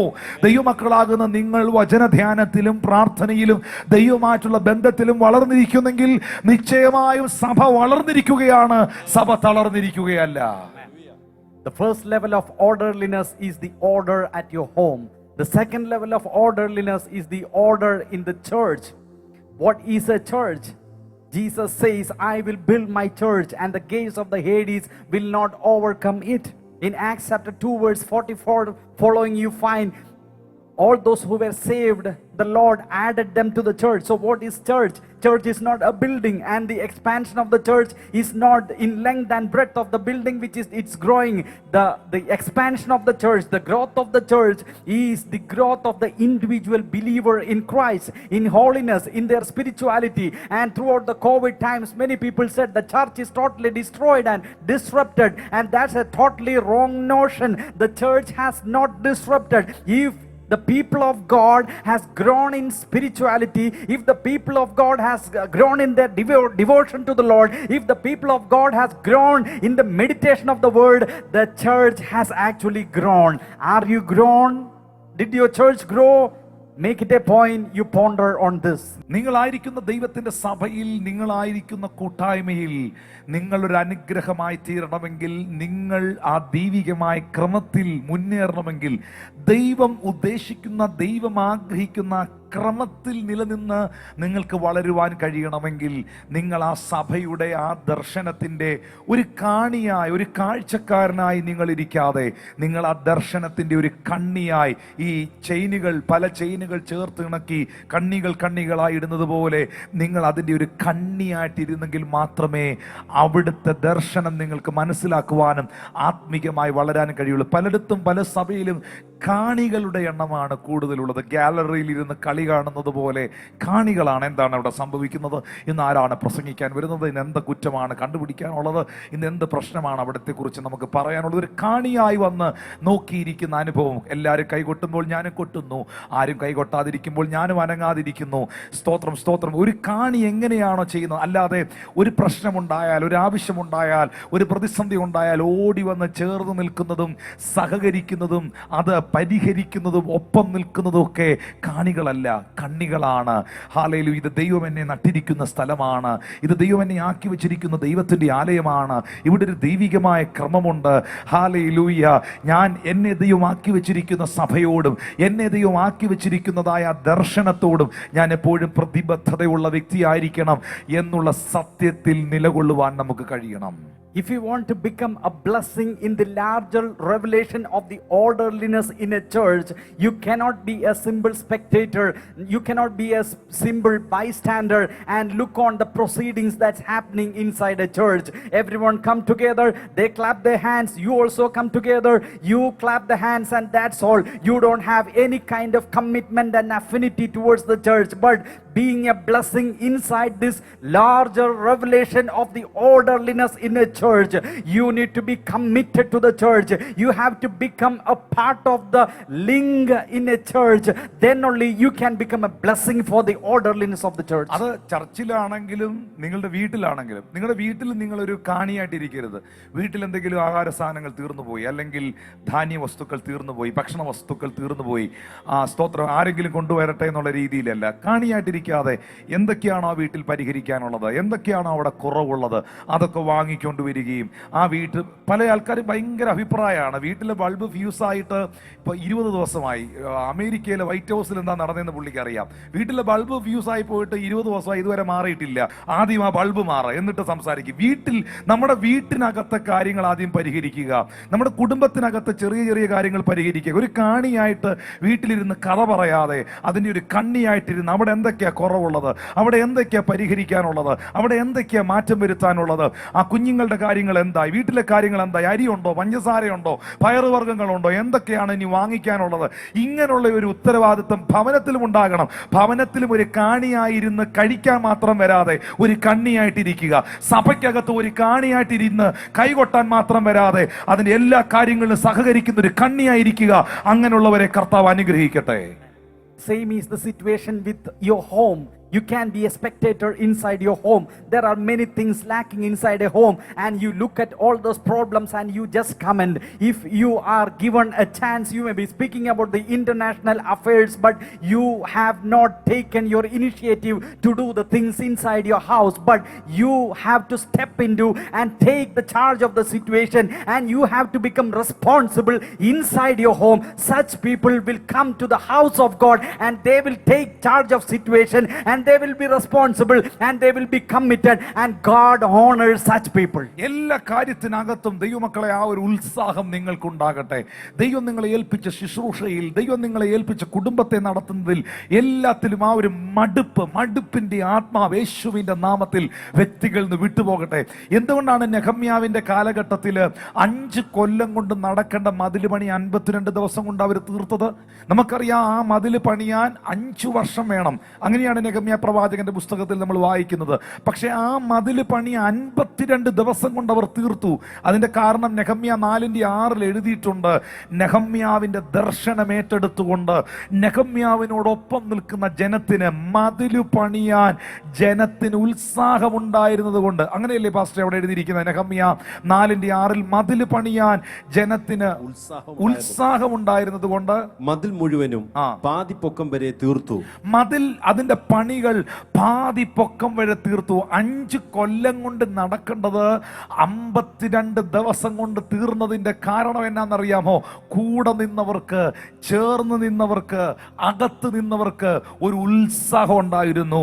വീടിനെ നടത്താൻ ഉത്സാഹമുള്ള ഭാര്യ, കുടുംബത്തെ നടത്താൻ ഉത്സാഹമുള്ള ഭർത്താവ്, ആ കുടുംബത്തിന്റെ കാര്യങ്ങൾക്ക് വേണ്ടി നിൽക്കാൻ ഉത്സാഹമുള്ള മക്കൾ, സഭയെ നയിക്കുവാൻ ഉത്സാഹമുള്ള പാസ്റ്റർമാർ, ആ പാസ്റ്റേഴ്സിനോട് ചേർന്ന് നിൽക്കുന്ന വിശ്വാസികൾക്ക് ദൈവസഭയുടെ വളർച്ചയിലും വർധനവിലും ആത്മാക്കളെ നേടുന്നതിൽ ഉത്സാഹമുണ്ടാകുന്ന അനുഭവം.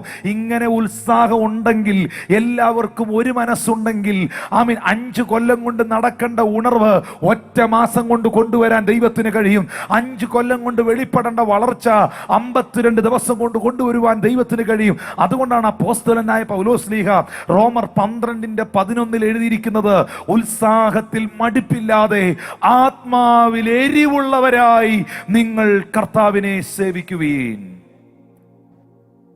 Nehemiah was building a wall and it would have taken almost 5 years to complete, but it was completed in just 52 days. How did this happen?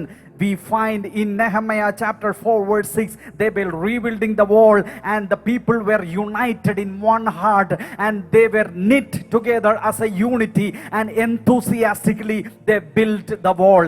If a house is building together, the father, mother and children are knit together as a unit, and if they enthusiastically work together with the Lord, that family will prosper. And if a church, if they are knit together, the pastor, the believers, if everyone are joining together enthusiastically, then the revival which has not happened for last 5 years, it can happen within days. That is the power of enthusiasm. എന്നെ കേൾക്കുന്ന വാത്സല്യ ദൈവമക്കളെ, ഈ ഒരു ഉത്സാഹം, ഈ ഒരു പ്രാർത്ഥന, ഈ ഒരു സ്നേഹം ദൈവസഭയ്ക്കകത്തുള്ളവരും കുടുംബം നയിക്കുന്നവർക്കൊക്കെ ഉണ്ടെങ്കിൽ നിശ്ചയമായിട്ടും കർത്താവിൻ്റെ പ്രവൃത്തി അവിടെ വെളിപ്പെട്ടു വരും. 1 താലന്ത് കിട്ടിയവൻ അതുകൊണ്ട് കുഴിച്ചിട്ടു, 5 താലന്ത് കിട്ടിയവൻ 5ഉം കൂടെ നേടി. ഹല്ലേലൂയ! ദൈവം നിങ്ങൾക്ക് തന്ന സമയത്തെ കൊണ്ട് കുഴിച്ചിടല്ലേ, ദൈവം നിങ്ങൾക്ക് തന്ന ആ സാഹചര്യങ്ങളെ കൊണ്ട് കുഴിച്ചിടല്ലേ, ദൈവം നിങ്ങൾക്ക് തന്ന ദിവസങ്ങളെ, വർഷങ്ങളെ കൊണ്ട് കുഴിച്ചിടല്ലേ. കർത്താവ് നിങ്ങൾക്ക് തന്നതിനെ ഉത്സാഹത്തോടെ നിങ്ങൾ വ്യാപാരം ചെയ്തേ. കർത്താവ് നിങ്ങൾക്ക് തന്ന അനുഭവങ്ങളെ, അവസരങ്ങളെ ഉത്സാഹത്തിലൊന്ന് ആ സമയം കഴിച്ചേ. നിശ്ചയമായിട്ടും അതിനൊരു പ്രതിഫലമുണ്ടാകും, നിശ്ചയമായിട്ടും അതിനകത്തൊരു നന്മയുണ്ടാകും. ഏത് കാര്യത്തിലാണെങ്കിലും, നിങ്ങൾ ഏത് പ്രവൃത്തി കർത്താവിൻ്റെ സഭയിലോ കർത്താവിൻ്റെ രാജ്യത്തിലോ കുടുംബത്തിലോ നിങ്ങളുടെ ഓഫീസിലോ എവിടെയോ ആകട്ടെ, ആ ഓഫീസിലെ കാര്യങ്ങൾ ഉത്സാഹത്തോടെ മടുപ്പില്ലാതെ ചെയ്യുന്ന ഒരാളാണോ നിങ്ങൾ? സത്യമായി ഞാൻ സെക്കുലർ ലോകത്തെ കാര്യം പറയാം. ഒരു കമ്പനിയിൽ, ഒരു ഓഫീസിലെ കാര്യം മടുപ്പില്ലാതെ ഉത്സാഹത്തോടെ ചെയ്യുന്ന ഒരനുഭവം നിങ്ങൾക്കുണ്ടെങ്കിൽ പ്രൊമോഷൻ വേറെ ആർക്കുമല്ല, പ്രൊമോഷൻ നിനക്ക് തന്നെയാണ്. ആ കമ്പനിയിൽ അടുത്തടുത്ത് അവിടെ ഒരു ഉത്സാഹവും ഇല്ല. 10 കാര്യം ഏൽപ്പിച്ചാൽ 2 കാര്യം ചെയ്യുള്ളൂ. 15 കാര്യം പറഞ്ഞാൽ 3 കാര്യം ചെയ്യത്തുള്ളൂ. ഒരു കാരണവശാലും പ്രൊമോഷനും നിനക്ക് കിട്ടുകയില്ല. നിന്റെ ഉള്ള ശമ്പളവും കൂടെ പോകാതിരിക്കാൻ പ്രാർത്ഥിച്ചോണം. Romans 12 verse 11 we find, do not be slothful in business but be fervent in the spirit, serving the Lord. Wherever you are placed by the Lord, whether it's in business, whether it's in an office, wherever you are placed, not just in the church, if you are fervent and if you are diligent in what you are doing, if you are enthusiastically doing the things which has been entrusted to you, the promotion will come at any point of time. But if you are slothful, if you are a sluggard, if you are moving behind and lagging in your pace, then the position which you are holding at any point of time, it will be lost. Take heed that you do everything with full power and might, and do it with full enthusiasm. It's the Lord who is seeing you. Do not dig up things and keep the talents under the soil. Make a point that you use it for the Lord. എവിടെയാണെങ്കിലും പ്രിയപ്പെട്ടവരെ, ദൈവം വെച്ചിരിക്കുന്ന ദൈവികമായ ക്രമത്തിൽ നാം നിന്നെങ്കിൽ മാത്രമേ നമുക്ക് ഉയർച്ച ഉണ്ടാകത്തുള്ളൂ. ഞാൻ വേദപുസ്തകത്തിലെ പഴയ നിയമത്തിലെ ഒരു രാജാവിനെ കുറിച്ച് പറയാൻ ആഗ്രഹിക്കുന്നു. 25-ാമത്തെ വയസ്സിൽ ഇസ്രായേലിന്റെ രാജാവായ മനുഷ്യൻ, ഏജ് ഓഫ് 25-ല് 25 വയസ്സുള്ള ഒരു ചെറുപ്പക്കാരൻ ഇസ്രായേൽ പോലത്തെ രാജ്യത്തിന്റെ കിങ് ആയിട്ടിരിക്കുന്നതൊന്ന് ചിന്തിച്ചേ. അദ്ദേഹത്തിന്റെ പേര് യോഥാം എന്നാണ്. യോഥാമിനെ കുറിച്ച് നിങ്ങൾ അധികം കേട്ടിട്ടില്ല. 25-ാമത്തെ വയസ്സിൽ ഇസ്രായേലിന്റെ രാജാവായ മനുഷ്യനാണ്. 2 ദിനവൃത്താന്ത പുസ്തകം 27-ാം അധ്യായത്തിന്റെ 6-ാമത്തെ വാക്യം. 9 വാക്യങ്ങളെ ഉള്ളൂ ആ അധ്യായത്തിന്, മൊത്തം 9 വാക്യങ്ങളെ ഉള്ളൂ. പക്ഷേ 2 ദിനവൃത്താന്തം 27-ന്റെ 6-ാം വാക്യത്തിൽ 25-ാമത്തെ വയസ്സിൽ യോഥാം എന്തുകൊണ്ട് രാജാവായി എന്നുള്ളത് അവിടെ എഴുതിയിട്ടുണ്ട്. അതിന്റെ കാരണമുണ്ട്. ഇങ്ങനെ യോഥാം തൻ്റെ ദൈവമായ യഹോവയുടെ മുൻപാകെ ക്രമമായി നടന്നതുകൊണ്ട് അവൻ ബലവാനായി തീർന്നു. ഇങ്ങനെ യോഥാം തൻ്റെ ദൈവമായ യഹോവയുടെ മുൻപാകെ ക്രമമായി നടന്നതുകൊണ്ട്, ആ ദൈവികമായ ക്രമത്തിൽ നിന്നതുകൊണ്ട് അവൻ ബലവാനായി തീർന്നു. 12-ാം അധ്യായത്തിന്റെ 1-ാം വാക്യം ഒന്ന് വായിച്ചേ. 2 ദിനവൃത്താന്തം 27-ന്റെ അതിന്റെ 1-ാമത്തെ വാക്യം വായിച്ചേ. യോഥാം വാഴ്ച തുടങ്ങിയപ്പോൾ അവന് 25 വയസ്സായിരുന്നു. അവൻ 16 സംവത്സരം യെരൂശലേമിൽ വാണു. അവന്റെ അമ്മയ്ക്ക് യെരൂശ എന്ന് പേർ. അവൾ യോഥാം വാഴ്ച തുടങ്ങിയപ്പോൾ അവന് 25 വയസ്സായിരുന്നു. 16 വർഷം അവൻ യെരൂശലേമിൽ വാണു. 25-ാമത്തെ വയസ്സിൽ ഇസ്രായേലിന്റെ രാജാവായി യോഥാം മാറിയതിന്റെ കാരണം തന്റെ ദൈവമായ യഹോവയുടെ മുൻപാകെ അവൻ സകലത്തിലും ക്രമമായി നടന്നു. അതുകൊണ്ട് അവൻ ബലവാനായി തീർന്നു. ഇന്നത്തെ മെസ്സേജ് ഞാൻ കൺക്ലൂഡ് ചെയ്യുമ്പോൾ, ദൈവത്തിൻ്റെ ക്രമം ഭവനത്തിലുണ്ടോ അവിടെ സൗഖ്യങ്ങളുണ്ടാകും, അവിടെ അനുഗ്രഹങ്ങളുണ്ടാകും, അവിടെ തലമുറകളിൽ നന്മകളുണ്ടാകും. ദൈവത്തിൻ്റെ ക്രമം സഭയിലുണ്ടോ ആ ദൈവസഭ അനുഗ്രഹിക്കപ്പെടുവാനിടയാകും. ദൈവത്തിൻ്റെ ക്രമം ശുശ്രൂഷകളിലുണ്ടോ ശുശ്രൂഷകൾ ഏറ്റവും ധന്യമായി തീരുവാനിടയാകും. ദൈവികമായൊരു ക്രമത്തിൽ നാം ജീവിച്ചാൽ മാത്രമേ നമ്മുടെ ജീവിതത്തിൽ നമ്മൾ ബലമുള്ളവരായി തീരത്തുള്ളൂ. ശോഷിച്ചു പോകുവാനല്ല, ശക്തീകരിച്ച് മുന്നേറുവാൻ, ശക്തിയോടെ മുന്നോട്ട് പോകുവാൻ, തഴച്ചു വളരുവാൻ, ശക്തരായി തീരുവാൻ. മക്കളെ, കർത്താവ് വെച്ച ക്രമത്തിൽ നിന്നാരും 1 ഇഞ്ച് പോലും പുറകോട്ട് പോകരുത്. ആ ദൈവികമായ ക്രമത്തിൽ നിങ്ങൾ നിൽക്കണം. ഒരു കാരണവശാലും ഒരു മനുഷ്യൻ്റെ വാക്ക് കേട്ടും ഒരു സാഹചര്യങ്ങൾ കണ്ടും ദൈവികമായ ക്രമം നിങ്ങൾ തെറ്റിക്കരുത്. നിങ്ങളുടെ ഭാര്യയ്ക്ക് നിങ്ങൾ കൊടുത്ത ഉടമ്പടി, നിങ്ങളുടെ ഭർത്താവിന് നിങ്ങൾ കൊടുത്ത ഉടമ്പടി ഒരിക്കലും ഒരു കാരണവശാലും തെറ്റിക്കരുത്. മക്കളും മാതാപിതാക്കളുമായുള്ള ബന്ധം, മക്കളെ നിനക്ക് നന്മയുണ്ടാകാൻ, നീ ഭൂമിയിൽ ദീർഘായുസോടെ ഇരിപ്പാൻ, നിന്റെ അപ്പനെയും അമ്മയും ബഹുമാനിക്കുക എന്ന അക്രമം മക്കളുമാരെ നിങ്ങൾ തെറ്റിക്കരുത്.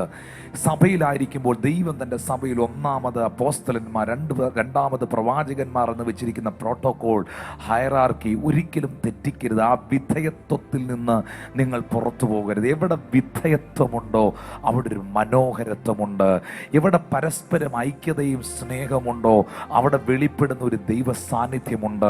ഇന്ന് ഈ മെസ്സേജ് ഞാൻ കൺക്ലൂഡ് ചെയ്യുമ്പോൾ, നിങ്ങളുടെ ഭവനം അനുഗ്രഹിക്കപ്പെടുവാൻ, നിങ്ങളുടെ സഭ അനുഗ്രഹിക്കപ്പെടുവാൻ, നിങ്ങളുടെ ശുശ്രൂഷകൾ അനുഗ്രഹിക്കപ്പെടുവാൻ ഞാൻ നിങ്ങൾക്ക് വേണ്ടി പ്രാർത്ഥിക്കുന്നത്. സെയിം ടൈം യോഥാമിനെ പോലെ നിങ്ങൾ ബലവാനായി മാറട്ടെ. നിങ്ങളുടെ യൗവനപ്രായത്തിൽ 25-ാമത്തെ വയസ്സിൽ ചോദിക്കുന്നു, 25 വയസ്സുള്ള ഒരു ചെറുപ്പക്കാരനെ പിടിച്ച് ഒരു രാജ്യത്തിന്റെ രാജാവാക്കിയത് എന്ത് കണ്ടുകൊണ്ടാണ്? അവനിൽ പക്വതയുണ്ടോ, അവന് പ്രായമായോ എന്നൊക്കെ ചോദിക്കുന്നവർ ശ്രദ്ധയ്ക്ക്. ദൈവത്തിൻ്റെ മുമ്പിൽ ഒരുത്തൻ ദൈവികമായ ക്രമത്തിൽ ജീവിക്കുമ്പോൾ ആ ദൈവികമായ ക്രമം, ആ പ്രിയപ്പെട്ടവരെ, മെച്യൂരിറ്റി എന്ന് പറയുന്നത്, ദൈവവചനം അനുസരിച്ച് ജീവിക്കുന്നത് പക്വത എന്ന് പറയുന്നത്, ദൈവവചനം അനുസരിച്ച് ദൈവികമായ ഭയത്തിലും ദൈവസ്നേഹത്തിലും ജീവിതം കഴിക്കുന്നതാണ് പക്വത എന്ന് പറയുന്നത്. അല്ലാതെ നമ്പരല്ല. 67, 97, 47, 57 എന്ന നമ്പരല്ല മെച്യൂരിറ്റി എന്ന് പറയുന്നത്. മെച്യൂരിറ്റി എന്ന് പറയുന്നത് അത് ദൈവമായുള്ള ബന്ധത്തിൽ ഓരോ ദിവസവും നമ്മളിൽ അവൻ ഉണ്ടായി വരുന്നതാ. നമ്മളെ തന്നെ നമ്മൾ പണിതുയർത്തുന്നതാ. എപ്പോഴും മനസ്സിലാക്കണം, അഭിഷേകം ദൈവത്തിന്റെ ദാനമാണ്, പക്ഷെ ക്യാരക്ടർ ദൈവത്തിന്റെ ദാനമല്ല. The anointing is the gift of God, but the character is not the gift of God, that is creating your self. അഭിഷേകം ദൈവം തരുന്ന ദാനമാണ്. അനുഗ്രഹങ്ങളൊക്കെ ദൈവം തരുന്ന, കൃപാവരങ്ങളൊക്കെ ദൈവം തരുന്ന ദാനമാണ്. പക്ഷെ നല്ല സ്വഭാവം, ജീവിത സ്വഭാവം, മെച്ചോറിറ്റി, ദൈവികമായ ക്രമം എന്ന് പറയുന്നത് അത് ദൈവം തരുന്ന ദാനമല്ല. അത് എന്നിലും നിങ്ങളിലും നിങ്ങൾ തന്നെ വളർത്തിയെടുക്കേണ്ടതായ, പണിതുയർത്തേണ്ടതായ ശിക്ഷയിലൂടെ, ശാസനയിലൂടെ, തിരുവെഴുത്തുകളിലൂടെ ഒക്കെ നമ്മളിൽ തന്നെ നമ്മൾ പണിതുയർത്തേണ്ടതായിട്ടുള്ളതാ പ്രിയപ്പെട്ടവരെ. അതിനുവേണ്ടിയാണ് ദൈവം സ്പിരിച്വൽ മെന്റേഴ്സിനെ തന്നിരിക്കുന്നത്, ഉപദേശകരെ തന്നിരിക്കുന്നത്. നമ്മളെ, നമുക്ക് മീതെ നമ്മുടെ മാതാപിതാക്കൾ നമുക്ക് തന്ന ഉപദേശങ്ങളില്ലേ, അവർ നമ്മളെ കറക്റ്റ് ചെയ്ത് ചില കാര്യങ്ങളില്ലേ, അതൊക്കെ നമ്മളിൽ പക്വത കൊണ്ടുവരുന്നത്. നമ്മുടെ മീതെയുള്ള ദൈവദാസന്മാർ ചില മേഖലകളിൽ നമ്മളെ തിരുത്തിയില്ലേ, നമ്മളെ കറക്റ്റ് ചെയ്തില്ലേ, അതൊക്കെ നമ്മളെ മെച്ചൂരിറ്റിയിലേക്ക് വളർത്തിക്കൊണ്ടുവരുന്നതാണ്. ഈ ഭൂമിയിൽ ജനിക്കുന്ന ഒരൊറ്റ വ്യക്തി പോലും മെച്ചുവർഡ് അല്ല. ഒരു നായ്ക്കുട്ടിയെ മേടിച്ചാൽ പോലും സ്തോത്രം, അതിന് ട്രെയിനിങ് കൊടുത്താൽ മാത്രമേ, അതിന് കാര്യങ്ങൾ പറഞ്ഞു കൊടുത്താൽ മാത്രമേ അതിന് മനസ്സിലാകത്തുള്ളൂ. ആരും തനിയെ പഠിക്കുന്നില്ല, ആരും തനിയെ വളരുന്നില്ല പ്രിയപ്പെട്ടവരെ. സ്തോത്രം. നമ്മളെ വളർത്തുന്ന ഒരു വചനമുണ്ട്, നമ്മളെ വളർത്തുന്ന ഒരു ദൈവമുണ്ട്, നമ്മളെ വളർത്തുന്ന ഒരു കർത്താവുണ്ട്. ആ കർത്താവിന്റെ കരങ്ങളിലോട്ട്, ആ പാദത്തിലോട്ട് ഏൽപ്പിച്ചു കൊടുക്കാവോ? എനിക്കെല്ലാം അറിയാം, ഞാൻ മിടുക്കനാ എന്നുള്ള ചിന്ത നിങ്ങൾക്കുണ്ടോ? നിങ്ങളാണ് ഒട്ടും പക്വതയില്ലാത്ത വ്യക്തി. You are not a matured person. പക്ഷെ എവിടെ പണിയപ്പെടാൻ തയ്യാറാണോ, എവിടെ തിരുത്തപ്പെടാൻ തയ്യാറാണോ, എവിടെ ഏൽപ്പിച്ചു കൊടുക്കാൻ തയ്യാറാണോ, എവിടെ വിധേയപ്പെടാൻ തയ്യാറാണോ, ആ പുത്രനെ പോലെ നിങ്ങൾ പക്വതയിലേക്ക് വളരുവാനിടയാകും. അവൻ തന്നെ താൻ താഴ്ത്തി ക്രൂശില മരണത്തോളം അനുസരണമുള്ളവനായി. അതുകൊണ്ട് പിതാവായ ദൈവം അവനെ ഏറ്റവും ഉയർത്തി സകല നാമത്തിനും മേലായ നാമം നൽകി.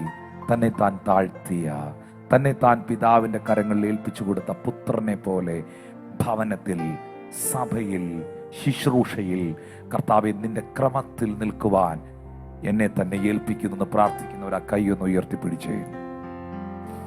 ദൈവം വെച്ച ക്രമങ്ങളെ ഞാൻ ഒരിക്കലും തെറ്റിക്കില്ല. യോദ്ധാവിനെ പോലെ ഞാൻ ബലവാനായി തീരുവാൻ, വളരുവാൻ, അനുഗ്രഹിക്കപ്പെടുവാൻ, കർത്താവിന്റെ മുൻപാകെ ആ ക്രമത്തിൽ നിൽക്കുവാൻ എന്നെ തന്നെ സമർപ്പിക്കുന്നു പ്രാർത്ഥിച്ചേ. എല്ലാം നിങ്ങളുടെ അകത്ത് പിശാച് കൊണ്ടുവരുന്ന ബാഡ് തോട്ട്സുകളും ബ്രേക്ക് ആകട്ടെ. എല്ലാ തെറ്റായ ചിന്തകളും ചിന്താഗതികളും നിങ്ങളെ വിട്ടുപോകട്ടെ. എല്ലാ നെഗറ്റീവ് ഇൻഫ്ലുവൻസുകളും നിങ്ങളെ വിട്ടുപോകട്ടെ. പരാജയത്തിൻ്റെ ചിന്തകൾ, ഭയങ്ങൾ നിങ്ങളെ വിട്ടുപോകട്ടെ. രോഗത്തിൻ്റെ ചിന്തകൾ, ആകുലതകൾ നിങ്ങളെ വിട്ടുപോകട്ടെ. സാമ്പത്തികത്തിൽ ദൈവത്തിൻ്റെ ക്രമമുണ്ട്. കൊടുപ്പീൻ, എന്നാൽ നിങ്ങൾക്കും കിട്ടും, എന്നാൽ നിങ്ങൾക്കും കിട്ടും. എൻ്റെ ആലയത്തിൽ ആഹാരം ഉണ്ടാകേണ്ടതിന് നിന്റെ ദശാംശം എൻ്റെ ആലയത്തിൽ കൊണ്ടുപോവാ. ഞാൻ ആകാശത്തിലെ കിളിവാതിലുകളെ തുറന്ന് സ്ഥലം പോരാതെ വരുവോളം നിന്നെ അനുഗ്രഹിക്കും. എല്ലാത്തിലും സാമ്പത്തികമായി അനുഗ്രഹിക്കപ്പെടാൻ ഒരു ദൈവിക ക്രമമുണ്ട്. കുടുംബജീവിതത്തിൽ ഒരു ദൈവികമായ ക്രമമുണ്ട്. മക്കളുമായിട്ടുള്ള ദാമ്പത്യ ബന്ധങ്ങളിൽ ഒരു ദൈവികമായ ക്രമമുണ്ട്. ക്രമം തെറ്റിയാൽ അത് അതിക്രമങ്ങൾ ആകും, അതിക്രമങ്ങൾ അക്രമങ്ങളാകും. എന്നാൽ ദൈവികമായ ക്രമത്തിൽ തഴച്ചു വളർന്നാൽ യോദ്ധാവിനെ പോലെ നിങ്ങൾ ബലവാനായി തീരും. നിങ്ങളുടെ തലമുറകൾ ദേശത്തെ കൈവശമാക്കും. ദൈവമായിട്ട് ഉടമ്പടി ചെയ്തവർ ആ കൈകളെ ഒന്ന് ഉയർത്തിപ്പിടിച്ച കർത്താവെ, എവിടെങ്കിലും ഏതെങ്കിലും മേഖലയിൽ ഞാൻ എന്തെങ്കിലും ക്രമങ്ങൾ തെറ്റിച്ചിട്ടുണ്ടെങ്കിൽ, ഞാനിപ്പോൾ ട്രാക്കിലല്ലെങ്കിൽ, പരിശുദ്ധാത്മാവെ എന്നെ ആ ട്രാക്കിലോട്ടൊന്ന് പിടിച്ചിട്ടേന്നൊന്ന് പ്രാർത്ഥിച്ചേ. നിങ്ങൾ ട്രാക്ക് തെറ്റിയായിരിക്കും പോകുന്നേ. തള്ളി പറഞ്ഞ പത്രോസിനെയും ആണയിട്ട് പ്രാഗി ഇറങ്ങിപ്പോയവനെയും ശക്തനായ അപ്പോസ്തലനാക്കി മാറ്റിയ സ്വർഗത്തിലെ ദൈവം. പത്രോസ് ട്രാക്ക് തെറ്റിപ്പോയി, ആ ട്രാക്കിൽ നിന്ന് ക്രമത്തിൽ നിന്ന് പോയി. പക്ഷെ പരിശുദ്ധാത്മാവ് വീണ്ടും അവനെ ക്രമത്തിലേക്ക് കൊണ്ടുവന്നു. എമ്മോസിലേക്ക് പോയ ആ കുടുംബം ക്രമം തെറ്റിപ്പോയി. പക്ഷേ യേശു കർത്താവ് 7 മൈൽ അവരുടെ കൂടെ നടന്ന് അവരെ മടക്കിക്കൊണ്ട് ആ ക്രമത്തിലേക്ക് മടക്കിക്കൊണ്ടുവന്നു. ദൈവം ക്രമത്തിൻ്റെ ദൈവമാണ്, ക്രമീകരണങ്ങളുടെ ദൈവമാണ്, ഓർഡറിൻ്റെ ദൈവമാണ്, നല്ല മാനറിൻ്റെ ദൈവമാണ്.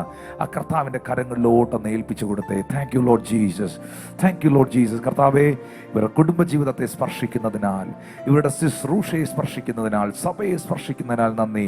ആത്മീകമായി, ഭൗതികമായി, ശാരീരികമായി, മാനസികമായി എല്ലാ മേഖലയിലും ഇവർ കർത്താവിൻ്റെ ക്രമത്തിൽ നിൽക്കുമ്പോൾ, ആ ഓർഡർ തെറ്റിക്കാതെ, ഉടമ്പടികൾ തെറ്റിക്കാതെ, ദൈവവചനത്തിൽ നിൽക്കുമ്പോൾ യേശുവിൻ്റെ നാമത്തിൽ ആ അനുഗ്രഹങ്ങൾ ഇവരിലേക്ക് വരേണ്ടതിനായി ഞാൻ പ്രാർത്ഥിക്കുന്നു. പിതാവിൻ്റെയും പുത്രൻ്റെയും പരിശുദ്ധാത്മാവിൻ്റെ നാമത്തിൽ നിന്റെ മക്കളെ അനുഗ്രഹിച്ച് പ്രാർത്ഥിക്കുന്നു. യേശുവിനെ ആരാധിക്കുന്ന, കർത്താവിനെ സ്നേഹിക്കുന്ന, ജീവനും ജീവിതവും കർത്താവിന് വേണ്ടി കൊടുത്തുകൊണ്ട് ദൈവസന്നിധി നിൽക്കുന്ന മനോഭാവത്തിൽ സ്വർഗം ഇവരെ ആദരിക്കണമേ, ഇവരെ അനുഗ്രഹിക്കണമേ. വഴിതെറ്റിപ്പോയ ഇവരുടെ തലമുറകൾ തിരിച്ചു വരട്ടെ കർത്താവേ. വഴിതെറ്റിപ്പോയ ഇവരുടെ തലമുറകൾ യേശുവിൻ്റെ നാമത്തിൽ മടങ്ങി വന്ന് ദൈവസന്നിധിയിൽ നേരോടെ, വിശുദ്ധിയോടെ, കൃപയോടെ നിൽക്കട്ടെ എന്ന് അങ്ങയോട് പ്രാർത്ഥിക്കുന്നു. നിന്റെ ജനത്തെ പിതാവിൻ്റെയും പുത്രൻ്റെയും പരിശുദ്ധാത്മാവിൻ്റെ നാമത്തിൽ അനുഗ്രഹിക്കുന്നു, യേശുവിൻ നാമത്തിൽ തന്നെ. ആമേൻ. കർത്താവ് നിങ്ങളെ ധാരാളമായി സമൃദ്ധിയായിട്ട് അനുഗ്രഹിക്കട്ടെ. 3 ദൈവികമായ ക്രമങ്ങളെക്കുറിച്ച് പരിശുദ്ധാത്മാവ് നിങ്ങളെ അറിയിച്ചു. ദൈവത്തിൻ്റെ ക്രമം നിങ്ങളുടെ ഭവനത്തിൽ, ദൈവത്തിൻ്റെ ക്രമം നിങ്ങളുടെ സഭയിൽ, ദൈവത്തിൻ്റെ ക്രമം നിങ്ങളുടെ ശുശ്രൂഷയിൽ. ദൈവികമായ ക്രമത്തിൽ ദൈവം മുൻപാകെ തിരുവെഴുത്തിൻ്റെ അടിസ്ഥാനത്തിൽ ജീവിച്ചാൽ ഈ യോദ്ധാവിനെ പോലെ നിങ്ങളും നിങ്ങളുടെ കുടുംബവും ബലമുള്ളവരാകും, പുഷ്ടിയുള്ളവരാകും, അനുഗ്രഹിക്കപ്പെടും.